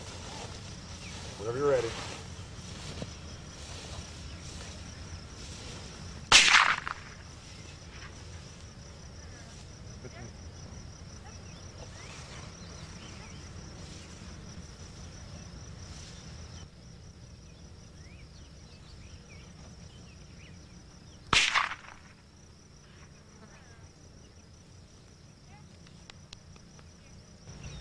One of the keys to this is to do it just 3 or 4 times. The dog's very excited. If it likes to retrieve, it has to like to retrieve to do this, or at least it has to go chase. But the key to this is not to keep doing it over and over and over and over, where the dog's going to get bored with retrieve anyway. And you shouldn't get him bored with retrieving any time. But especially you don't want to get him bored when you're out here and you're, that's the first time this dog's been shot around. You don't want to get him scared. And a lot of people are by themselves when they have to do these things. And you have to have birds to do this. But it's a way of getting dogs used to the sound of the gunfire. And just because they're excited, they're not going to think about it. They're not going to worry about it. If you try this and you try it from a distance and you don't see, and you see any kind of bad signs about it, or see the dog stop chasing, what we're going to do is we're going to come up here, let the dog point, release the bird. As the bird flies off, we're going to let the dog chase. When the dog gets to a comfortable zone, which would be 50 to 75 yards, we're going to shoot the gun. And if I see any bad ramifications of that, the dog stops, turns around, looks at me. Duck. Huh? Almost duck or... Duck, or you see anything happen just a little bit, then don't do it no more. That means you need to do like the 2-man team thing. So we're going to try it with her, and we're going to video it. And we're going to video the dog itself. I won't shoot until she's probably at least 50 yards away. I'm going to hold the gun behind me, or sometimes I'll even hold it in like we have a bag, the bird bag thing. I'll stick it in my bird bag and fire it with a glove on, of course, so we don't get hurt. Just something to muffle the sound, but to start off with, we're going to do it that way. But you may have to do this way yourself, and a lot of dogs are fine this way, but I still like to do the 2-man with throwing the bird and the association with the gun, even though you can do this by itself. But if this is the only way you can do it, this is the way I would do it. If you see any bad signs, don't do it no more. Get a partner to help you. If the dog doesn't chase, I'm not going to fire the gun.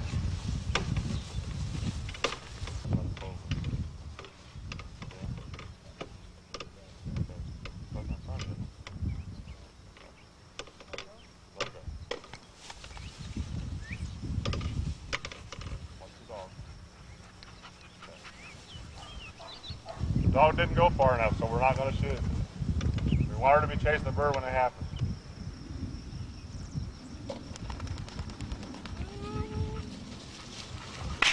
Oh, she's moving right.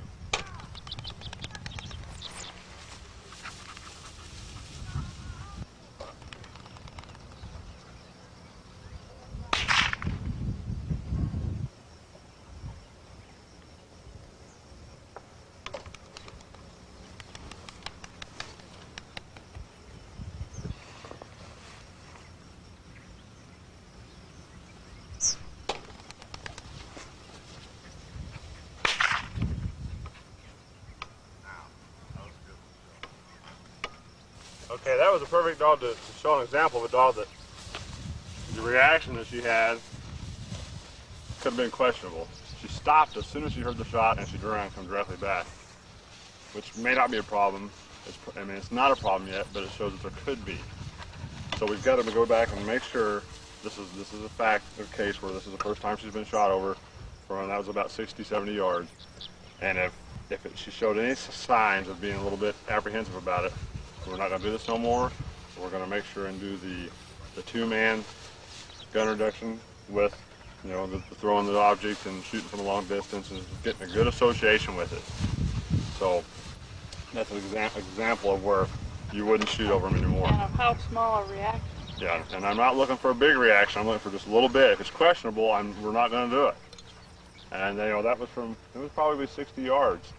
And so just a good example of what to look for and watch. She knows here with the collar. She turns on her name.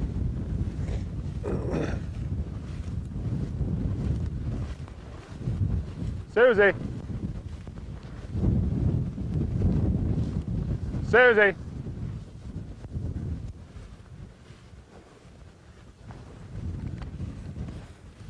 I'll do this when she's not paying attention. All right. All right. I don't want her right next to me.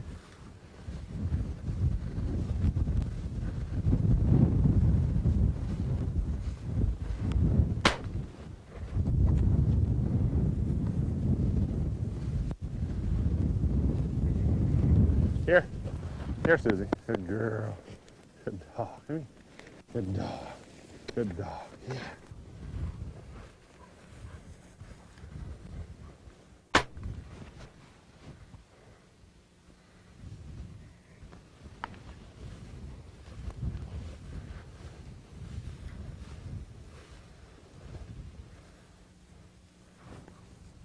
I did. Good girl. Here. Here. Here, Susie. Good girl. Here. Yeah, good girl.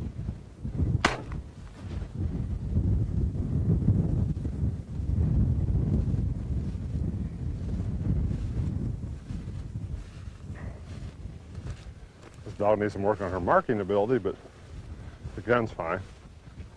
Susie, find dead. Find dead. Find dead. It takes two people to do this. One reason is the person has to hold the check cord. One person has to hold the check cord in case something goes wrong with the bird releases and the bird doesn't take off when you want it to. That's to keep the dog from catching the bird. The second reason, the most reason, is that the safety aspects of trying to hold the gun, trying to hold the check cord, and trying to release the birds all at the same time, it's not safe. So we're going to go up here.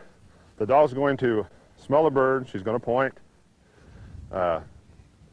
One of us is going to hold the check cord and hold her there. The other one's going to walk in. When she tries to move on the bird, we're going to release it. And when we release the bird, and then we know that the bird's flying and it's taking off good and everything, we'll let her go, and she's going to take off running after it. As she takes off running and gets, 30 feet away, I'm going to shoot in the air. We're going to do this twice, and then we'll go to a bird and we'll explain that before we shoot it. The reason why we're doing this like this now, we're going to watch the dog and look for signs that the gun bothers her.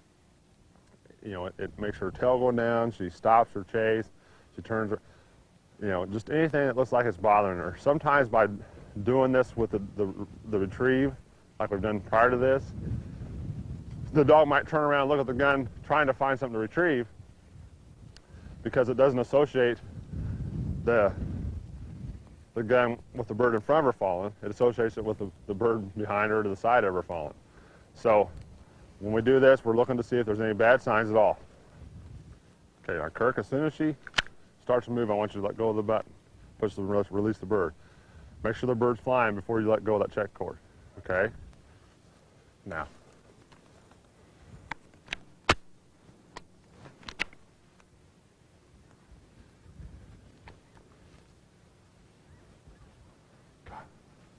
Man, she looks good on point. Let go.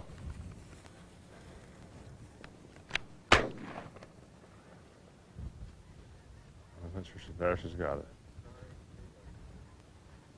Let it go.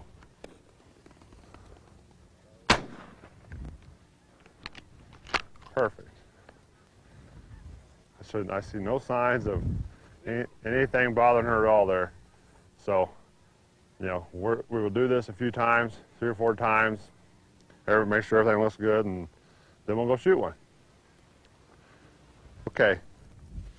This time, we've done this a few times with her with the pigeon, shooting as she ran off, chasing. And now we've got a quail set up out here in a bird release. It's still in a bird release. This time, still it takes 2 people because it's very difficult to do. You need somebody to help you hold the dog more than anything, or somebody to shoot the bird for you. In this case, we're trying to first of all make sure nobody gets hurt. In a lot of situations like this, a lot of people find it more important to shoot this bird and forget about the safety of the people that they're around them or the dog. So when we do this, if the bird goes in a direction that's questionable, just don't shoot. Just don't worry about the bird. Lose the $3 or $4 bird and put another one out and try it again. It's not that important that this bird flies off if we can't shoot. It's important if we shoot the dog, and it's a bad thing if we shoot our help or ourselves. So let's be careful here and pay attention as we do this. What we're doing here on this one, as we walk in there, we're going to do the same thing as we did with the pigeons. This time as we do this, just like with the pigeons, with 2 people, the person who's holding onto the check cord is going to hold the dog and let the dog's going to turn or watch the bird and not let the dog go until we shoot. This is partly for safety and partly so the dog can make sure that it sees the bird and sees the bird fall. So Kirk, on this time, okay, let it go.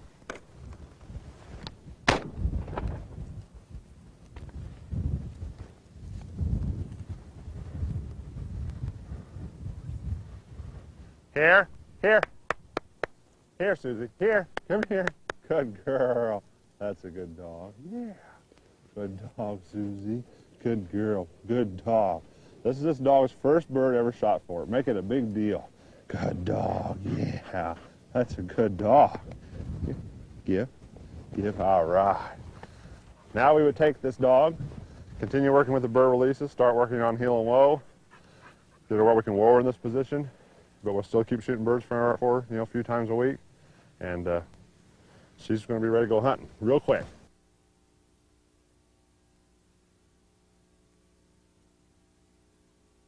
Program as far as has a lot of birds shot over him and everything, and he's ready to learn heel. And we use heel as part of the process of teaching woe. And I'll give you a little short demonstration of how we do it and at what level we're expecting the dog to heel before we start training woe. And all we want the dog to do is understand heel well enough, just with a check cord and a lead, or with a lead and a choke chain, I'm sorry, so that he'll walk beside us and understand what heel means. We aren't going to get really strong on this, and I normally would just do this in the yard. Start off by getting a good grip on this thing, and this Permatac lead works really good for this because you can hold on to it well. This is not a 6-foot lead. I prefer when it's like 5.5, 5'4", something like that. So I got the choke chain on properly, so that when I do see the pressure on, when I do put it down, the choke chain loosens up. That's what we want to see, is that when we let release, it releases. This choke chain is a little bit big for him, but it'll be okay. It's better to be too big than too small. Okay, we just start off by heel, heel, heel, heel, heel, heel, heel, heel, heel, heel, heel. I'm not going to walk around with a heel. Tight lead, heel. When he's beside me, it's loose. Heel. This is where the pressure lets off. Heel. I've got a zone picked out here, and that's heel. That's a zone I want him in. Heel. Heel. Heel. Heel. Just a good, quick heel. Heel. Sharp pull on the lead. He's already doing it. Heel, heel. If you're consistent, with some dogs it doesn't heel. It doesn't take long. Heel. Heel. Heel. Heel.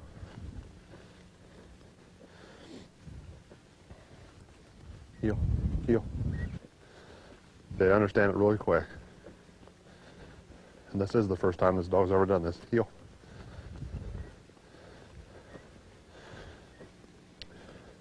Heel. You notice I haven't praised him yet. And I'll show you when I am and explain it to you. He hasn't done it on his own yet. I'll praise him when he does it on his own. Heel. Heel. Heel. Heel. Heel. Heel. Heel. Heel. Heel. Heel. Heel. Heel. Heel. Heel. How you can normally tell if they understand him real well is when you turn. Heel. Like that. He did it on his own. Good boy. Good boy, Rebel. Good dog. Yes. Heel. Heel. Heel. Heel. It helps to keep the choke chain up on the side of his head. Heel. Heel.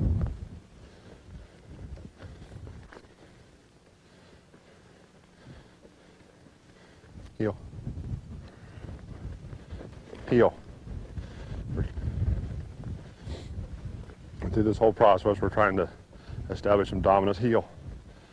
That he has to comply with what we're asking him to do. Heel. Heel. Without making him scared of us, too. Heel. Heel. Heel. And by praising him through this process, you get a dog that's able to bounce back from heel. From a fun situation, heel, heel, heel, heel. From a fun situation, back into a working situation, heel. If you don't use praise, you've got a dog that once he does have fun, he doesn't know how to react and go right back down to being in control. Heel. Good boy. Good boy. Heel. Good boy. Heel. See, he gets a praise and he thinks he's done. Heel. We're not here to try to make him look good. We're out here to train him and teach him to keep his head together and how to get it back together after he's praised. Heel.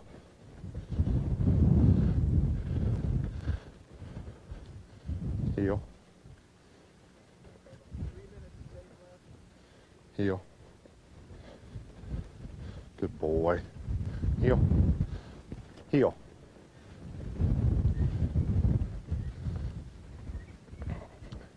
Heel.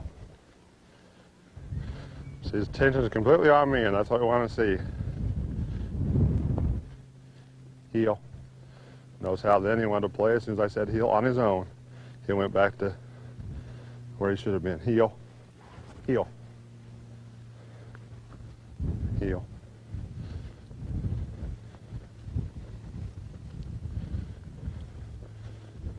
Heel. Good boy. That's real good for the first time.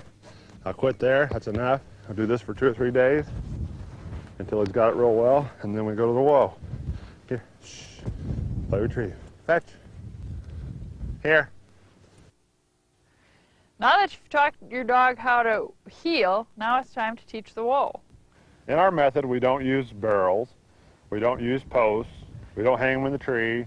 We don't use a whoa table. We don't use a place. We try and make it as simple and uncomplicated for the dog as we can. Which is where the heel comes in, and then we transfer that heel position into a whoa, and then we condition the dog to the collar. It's really simple, so let's go. Okay, here's Rebel on his first day on whoa. He's been worked on heel for about 3 days, and he's doing pretty good. He's pretty exuberant and gets excited sometimes, so let's see how this goes. Whoa. Okay, heel. Heel. Whoa. Okay, heel. This is his first time. Whoa. You see, because he's learned to respect the choke chain and the lead, he has, and also learned to stop when we stop and stay with us and pay attention. It makes it really easy to begin with, rather than fighting him. Okay, heel. Whoa. Okay, heel. Whoa. A lot of people will look at this and say, oh, that can't be the first time this dog's ever done this. But it is, I guarantee it. And it's the way it works most of the time. It's just because this method works so well. Okay, heel. Whoa. Okay, heel. Whoa. Whoa. See, his attention is on me. And, okay, heel, heel. Whoa. Okay, heel. Whoa. Whoa. When this happens, reach down, pick him up. Whoa. Whoa. Whoa. Whoa. Okay, heel. Okay, heel. Whoa. Whoa. See, his attention is on me. And, okay, heel, heel. Whoa. Okay, heel. Whoa. Whoa. When this happens, reach down, pick them up. Whoa. Whoa. Whoa. Whoa. Okay. You. Doing this, you'll see these dogs, their tails will go down, their whole demeanor was down. It's because we're taking control of them. We're making them do something they don't really understand yet, but they will understand it. And with some dogs, it's more with others, and with those, you can see I'm not having to pull on this choke chain very hard. It's just a quick little snap, and I'm just barely touching him with it, but he reacts to it really well. But that mental pressure of someone taking control of this dog like this is what makes it happen. It's not from being hard on them, it's just taking control of them. And with dogs, some dogs, it's more than others that you'll see this. But through this training and the whole series in whoa training, you'll see that by the time we get through with a dog that does this, when we say whoa out here in the field later on in the finishing process, he will stand up and look like $1 million. Some dogs you'll get out here and you'll be doing this, and I mean, their tails are wagging and they're looking at you, they're offside, and they're still doing it. And some dogs you got to pull and jerk on pretty hard to get them to do it. But start light, be cautious, take your time, and fill your dog out. And if your dog's like this, it doesn't take a lot. Just use whatever level you works, and that the least level is the best. Whoa, whoa, whoa. Okay, heel. Whoa, whoa, whoa.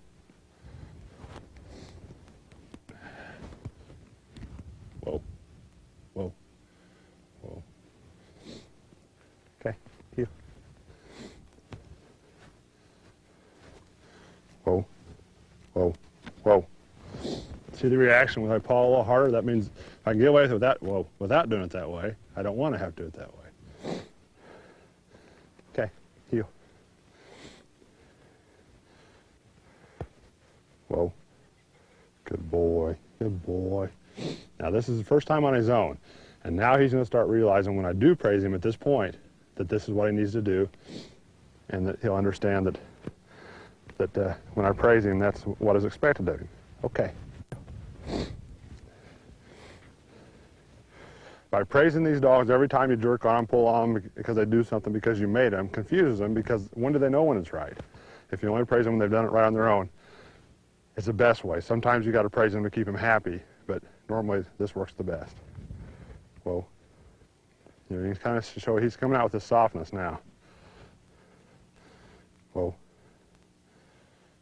Okay. Whoa. Whoa. You don't want him sitting down. Whoa. Don't make it a big deal, just stand back up. Teach him that's where he needs to be. Okay, heel. Whoa. Okay.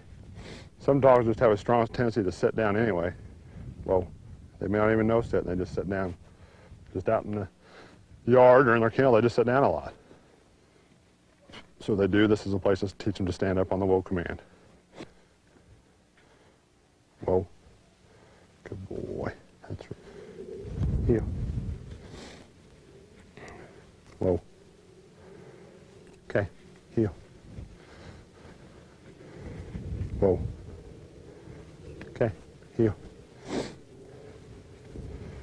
Whoa.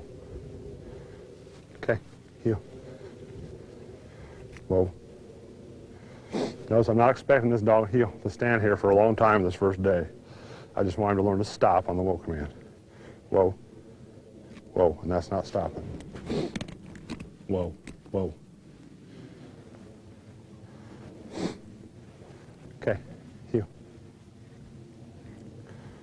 Whoa. Okay, heel. Whoa. Okay, heel. Heel. Whoa. He's starting to anticipate. Good dog. That's right. That was on his own. Okay. Heel. Heel.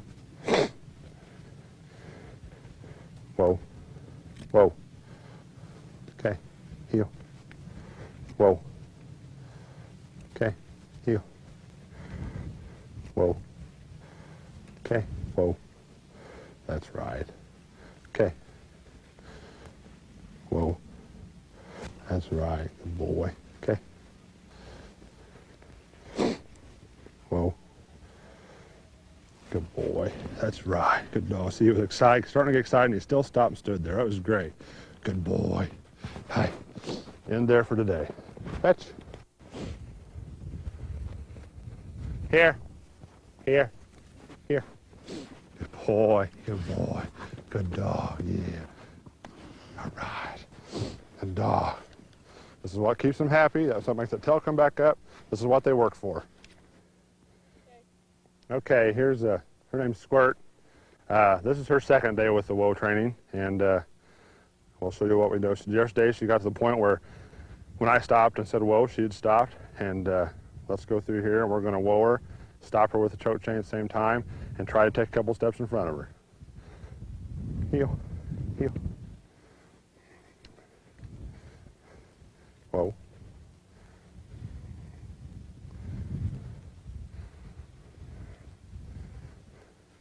That was really good. Okay, heel, heel.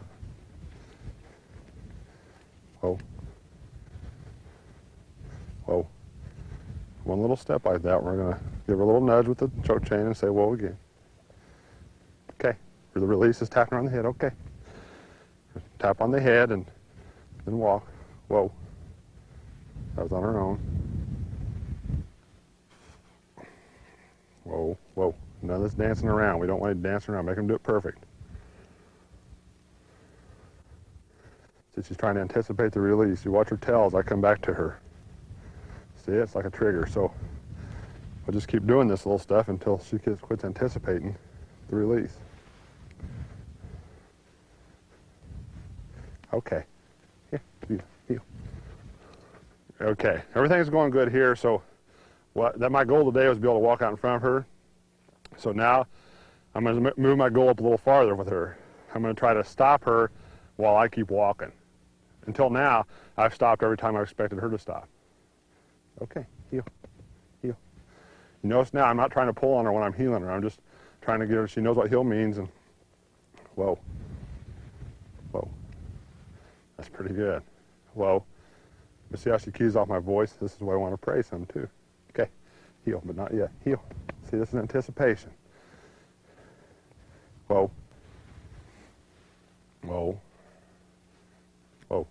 We don't want this to get a habit of dancing around. We want to make them stand still. Whoa. I was a little slow on that correction. I mean, a good way to do this is to have your hand on the check cord so you can just pull it up tight real quick. Just give a little nudge with it. Okay, heel, heel. Okay, heel. We're not using the collar yet, we're just on the choke chain in the lead. Whoa. Whoa. We whoa and keep walking. At this point. Okay, heel. Whoa. This is how you get these dogs trained so you can, whoa. So you can walk right past them to go and flush. So many people say that you shouldn't do that, but if you train them right, you can. It's no big deal. They learn to go through it. Okay, heel. Whoa. That's real good. Good dog. Good girl. Good girl. Whoa. Whoa means whoa, even if I'm praising you. Okay, good girl. Whoa. Whoa. This is why you have to use praise in your training. If you don't, then you can't teach your dogs to keep their mind together and that they still are under control even though they've been praised. So many people don't praise, and then when they do get it, they think they're just released and that they're free and they don't have to listen no more. Okay, heel, heel. Whoa.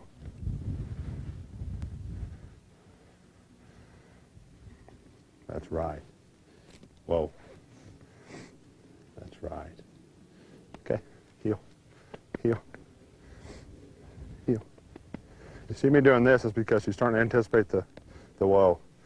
Heel, heel. And again on this, a lot of times we'll just go off for a walk down the road doing this. They get association with the same place that we're doing this in the filming, and it makes it even a little worse. Whoa. Whoa.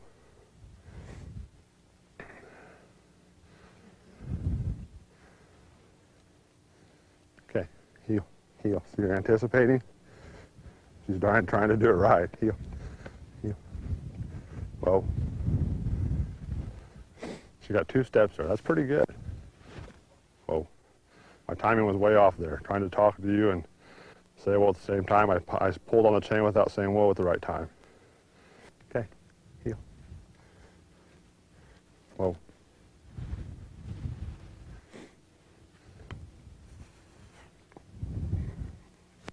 Okay, heel. Whoa.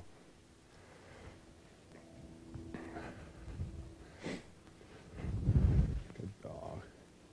Whoa.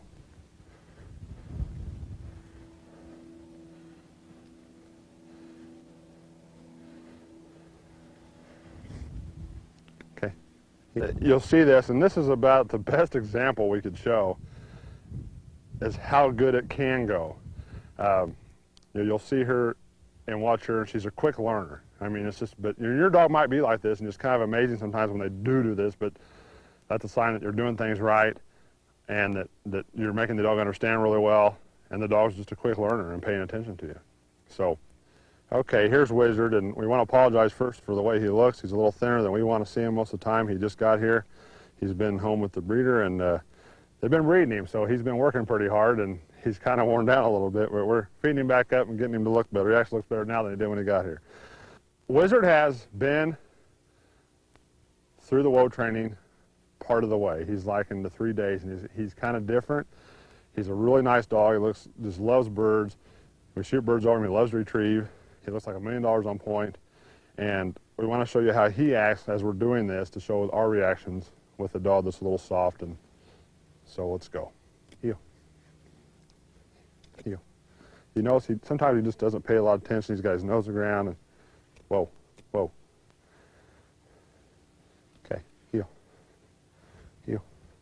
See how he starts like dragging behind a little bit? Whoa. See that? I mean, it doesn't take a lot with this dog. It's kind of the same reaction you'll see with some of the others. But it's just a real subtle pull, and they're somewhat soft, and you got to be careful and notice that and not overdo it. Okay, heel. Here, heel. Heel. See how he's been real anticipative about it? Whoa. He knows it really well. But through this whole process, with him being soft like this, you got to know that and be careful. Okay, heel. Heel. Heel. I use that to get him excited, keep him walking with me. Whoa. So, Wizard has been on doing the whoa training for a few days now, and you see he knows how to stop and stand there. So let's start him on the collar. This will be the first day at the collar, and I'm going to start off seeing what level he's on. Let's go through here and start him on this, and you'll see his reaction. He already knows how to whoa, and you'll see I'm going to pull on the choke chain, stimulate, and say whoa all at the same time. Okay, heel, heel. Remember this dog, he's real anticipated with it. Whoa. Okay, heel, heel. Whoa. Yes. Okay. Dogs that do this makes it kind of difficult. Okay, heel. The best thing is get him moving. Good boy. Boy, so he's trying to anticipate this. Okay, heel, heel. Whoa. Okay, heel. Whoa. You watch this time, he sinks like that because he's the little pull on the chain. This time I won't use a collar, and you'll see him do the same thing. Okay, heel. Whoa. See? It's just a matter of him, he's expecting the choke chain to hit him, and it's just a real light, you can see, but there's a lot of pressure to him because he's a softer dog. Okay, heel, heel. Whoa. That was with the collar. He's responding to it really well. Okay, heel. Oh, Wizard, heel. Kind of talking him into going with me. Heel, heel. I'm not going to jerk on this dog to make him stay with me at this point because he's anticipating the whoa. Just want him to walk with me. Whoa. Stop. Give a little pull. Stimulate. Hold the stimulation until his feet quit moving. Whoa. Okay. Heel. Heel. Dogs like this are somewhat difficult. Okay. But you can, this way is real simple for him, and it's not real harsh. Heel. I don't want to do it until he gets up here with me. I'm going to walk around out here. If you turn the other way, heel. Heel. Whoa. That's with the collar. Doing really well here, since he already knows how to stop. Okay, heel. Heel. Whoa. Okay, heel. Heel, Wizard. Heel. Come on. Heel. Heel, Wizard. Come on. Heel. Heel. Go for your walks. It takes more walking with a dog like this. Heel. Heel. Than it does repetition. Some dogs you can just go 1 or 2 steps. Heel. Heel. 1 or 2 steps and 1 or 2 steps. So this dog, you're going to have to walk more. Heel. Heel. Whoa. When that happens, stand him up. Whoa. Whoa. Okay. Heel. Let's teach you here with the check cord. Heel. Heel. Once you got this collar conditioning done with a dog that's really soft and like this, they respond better to the collar than they do the check cord itself or the choke chain and lead. Whoa. That was with just the collar. Good boy. Okay, heel, heel. Whoa. He's responding perfectly. But see how much better that is for him? Okay, heel, heel. And all we're trying to do is get him to go with us here so we can teach him to stop with the collar. That's what we're trying to teach him, to stop with the whoa and the collar. Whoa. And, that's much better than having to pull on him. The pulling part is just to get him to this point. And from this point on, we'll keep working until we can whoa him from a long distance. Okay, heel. Whoa. See how he finds that much easier? Okay, heel, heel, heel. See, it's all getting easier for him. Whoa. I mean, you couldn't ask for better. With a soft dog like this dog is very soft. It appears that way until he's on birds. Okay, heel. A lot of dogs like this are ruined with the wrong methods and wrong hands. Heel, heel, heel. Whoa.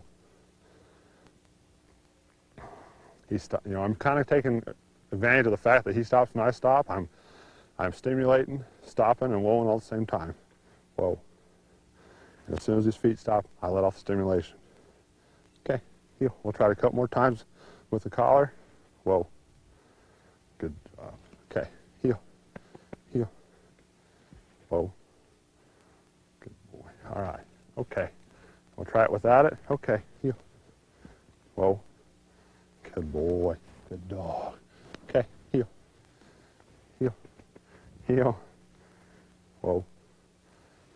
Whoa. Good boy. That's where this retrieving and having praise and using fun comes in, because we can train dogs like this, really soft, really timid, and get them done to a higher level of training by using this and keeping them happy than a lot of people can by not. So, look at him. This is the same dog that was out here acting like he was slicking around a while ago. He's a happy dog. Here. Good boy. Good dog. Good dog. All right. Here we are with Wizard. The last time we showed him, we had started him on the whoa with a collar. There's been 2 days go by that we've done this. No, 3 actually. We've done it 3 days. Working with the collar on whoa. And he's been responding really well. And what we're trying to get to at this point is get him to the point where we can whoa him beside us, walking around out here. And if he starts to move, we can stimulate whoa at the same time, and he understands to stop. And as soon as he stops, it shuts off. So let's try it here, and it seems like it's going really good. And we'll show you what point we want to try to get to for now. And let's see what he does. Heel. Heel. Heel. Whoa.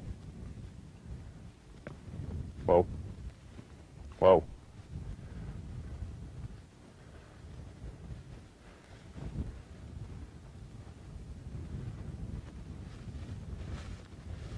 Whoa. As soon as I see any foot movement or him trying to lean or start to move, I'm going to stimulate and say, whoa. The level's on a too low. He's fairly soft and it doesn't take a lot. So we're just take our time and be careful with him, and he's understanding it real well.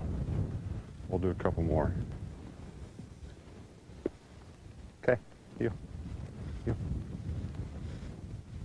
Wizard, heel. He's real soft, so I don't want to make this a bad thing. I want to try to keep it halfway decent with him. Whoa. Hold it till he stops. Whoa. If this too low isn't enough, I'll go up to a 2 medium if I need to. Whoa. That's what we want to be able to do right there. the dog starts to move, we want to be able to stimulate him and see him stop and him understand that if he stops, it shuts off.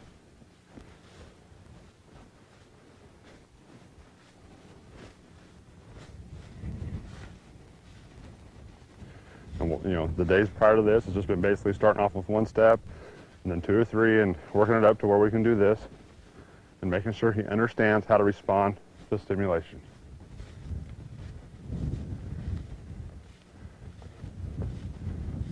Whoa. Teach him to stand there until you come back to him. Don't let him just turn and walk away because he thinks he's released. Whoa. Whoa. I went up to a 2 medium. Whoa. Whoa.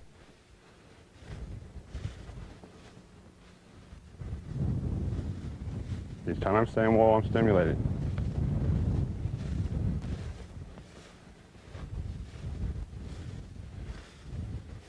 When dogs put their heads down and start smelling, that means they're not paying attention to you no more. Whoa. He's ignoring the command. So I stimulated him and said, whoa. It's on a real low level. It's not just slight stimulation. Whoa.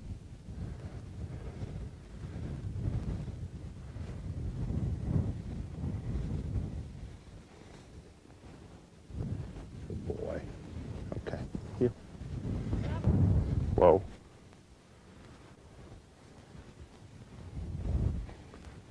Whoa.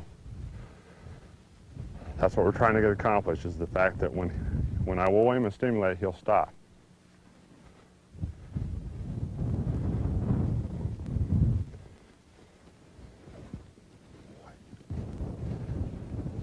Again, the guy's getting his attention on me again. Whoa.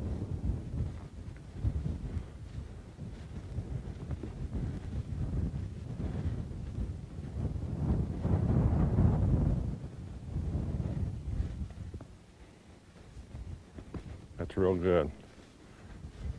All we're trying to do here is get him to the point where we can walk past him if he moves, and I stimulate him like I did there. He understands how to shut it off, and that's to stop moving, along with the command.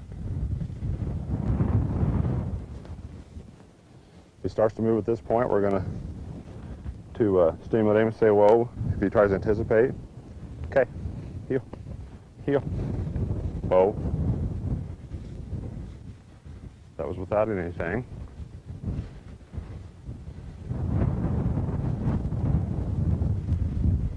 Whoa. Good boy. We're going to try to get 3 like this.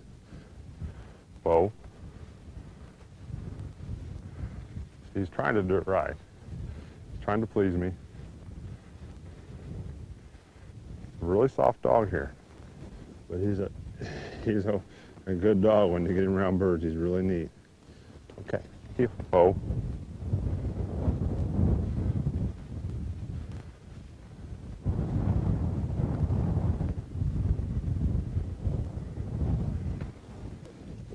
Good boy. Okay. Heel. Heel. Whoa.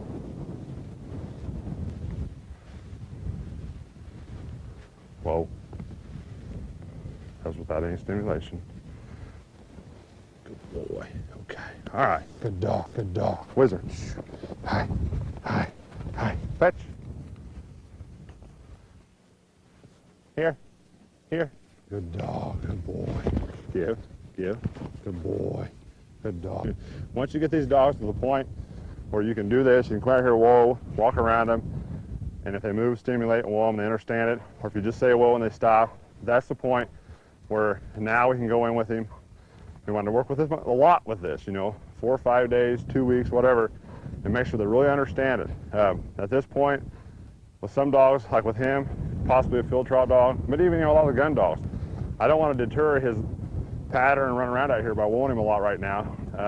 I might want to go ahead and keep his confidence up in his run and his hunting and running around, and I might, what I probably would do with him now is go ahead, put him on a bird, whoa him on it. He's going to understand it. He knows what it means when I walk past him, he starts to move, and use a light stimulation, back it up with a check cord, have somebody help hold the check cord in case he doesn't stop with it, and that's what I would do next.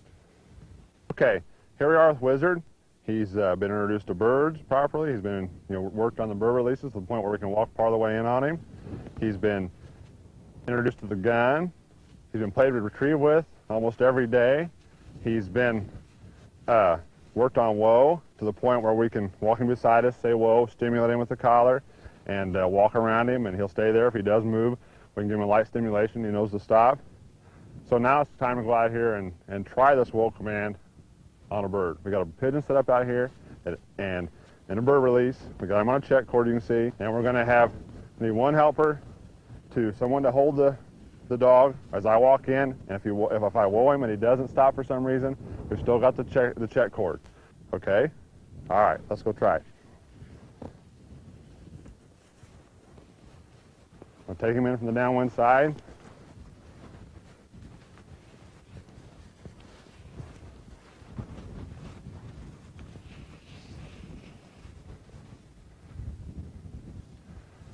Okay, Jeremy, come here.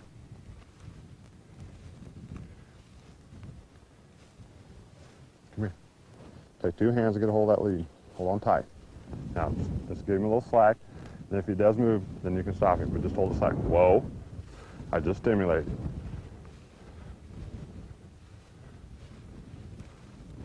Whoa. That was just a warning. James, let the bird go.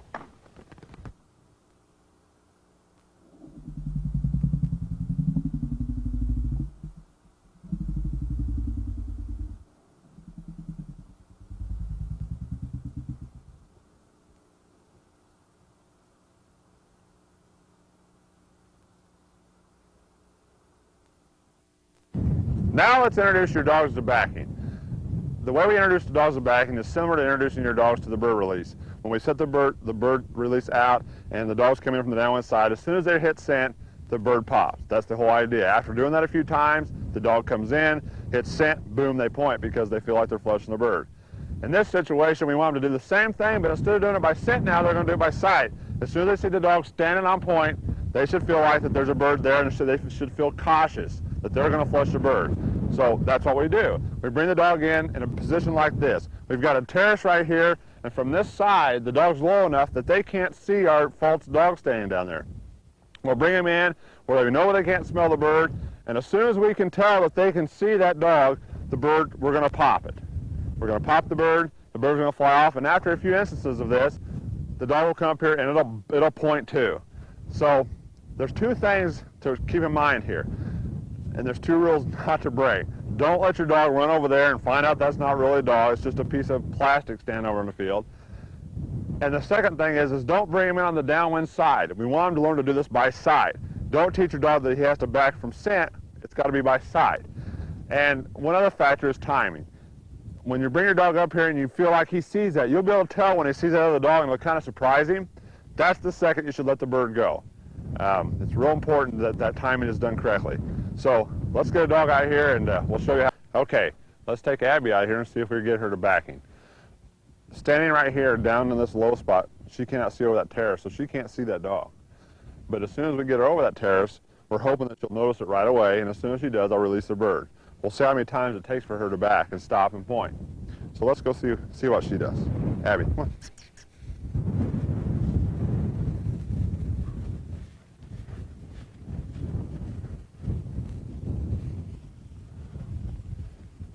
The second she notices, I released it. Okay? Jeremy, go put another bird out for us. Come on, Abby. Come on. Okay, now, she still can't see yet, but she knows it's over this hill. Let's see what she does now. Look at there. One bird. That's all it took. That's how you start them to backing. You continue doing this in kind of the same way where you can walk up past them when they move, release the bird. It's a really easy concept. Let's try another dog.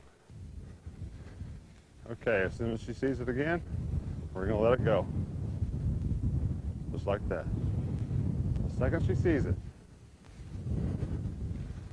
All right, good dog. Boot out here with Boot again and see what happens. Look at there.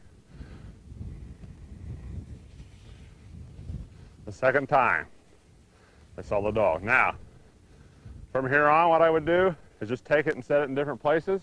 I don't want her, each time I do this, I don't want the dog to be able to stand there and look at this dog back or standing on point back there. I want her to see it, associate with the bird getting up, let the bird go, and then get her away from it. But continue moving to different places where you can work it like this so that, you know, they just don't associate with one spot.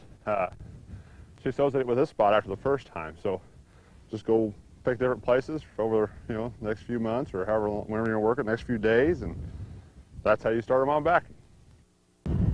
Thank you for choosing our video, The Perfect Start. We hope that for some of you it has opened your eyes to a new and better way of training your dog. These are methods that we have used at Perfection Kennels for many years and have been very successful for us. And we feel that they can be successful for you too. We hope that you will want to continue your education in the training process of your dog in the second video, The Perfect Finish.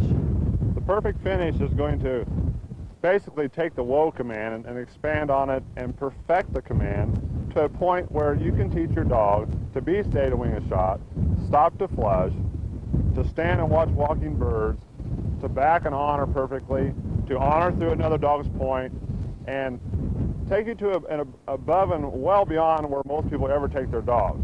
This is what's made Perfection Kennels famous, is being able to take dogs to this level at normally a very young age and still have a happy, fun hunting dog. And we're going to teach you how to do that in The Perfect Finish.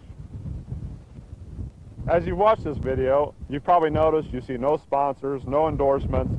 That's because we've chosen to do this way. That allows us more freedom to show you and not show you the products that we like or dislike. Recently, we've come across a product that we have started using, and we were chosen to do the field testing for it, and it is Permatac. Sometimes you run into a product you just love so much that you have to tell people about it. Recently, we've come across one of those products. We use Permatac check cords and leashes and collars now, and since we've started using it, I mean, we really don't want to go back to the other check cords and leashes that we've been using. It's some kind of new material that we don't know what it is, but it's flexible, it's easy to hold on to, it doesn't soak up water, mud, and snow, it's maintenance free, and I mean, we basically just disregarded everything else we ever used. So we thought you might want to know about it. If you want to check it out, I think they have a website, it's permatac.com. Check it out, write them a letter, get some of it. If you use it a lot, you'll like it. It's great stuff. On behalf of myself and John and James and Jeremy and the rest of the staff at Perfection Kennels, we want to wish you the best of luck in your training for yourself and your dog. Good luck with your dogs!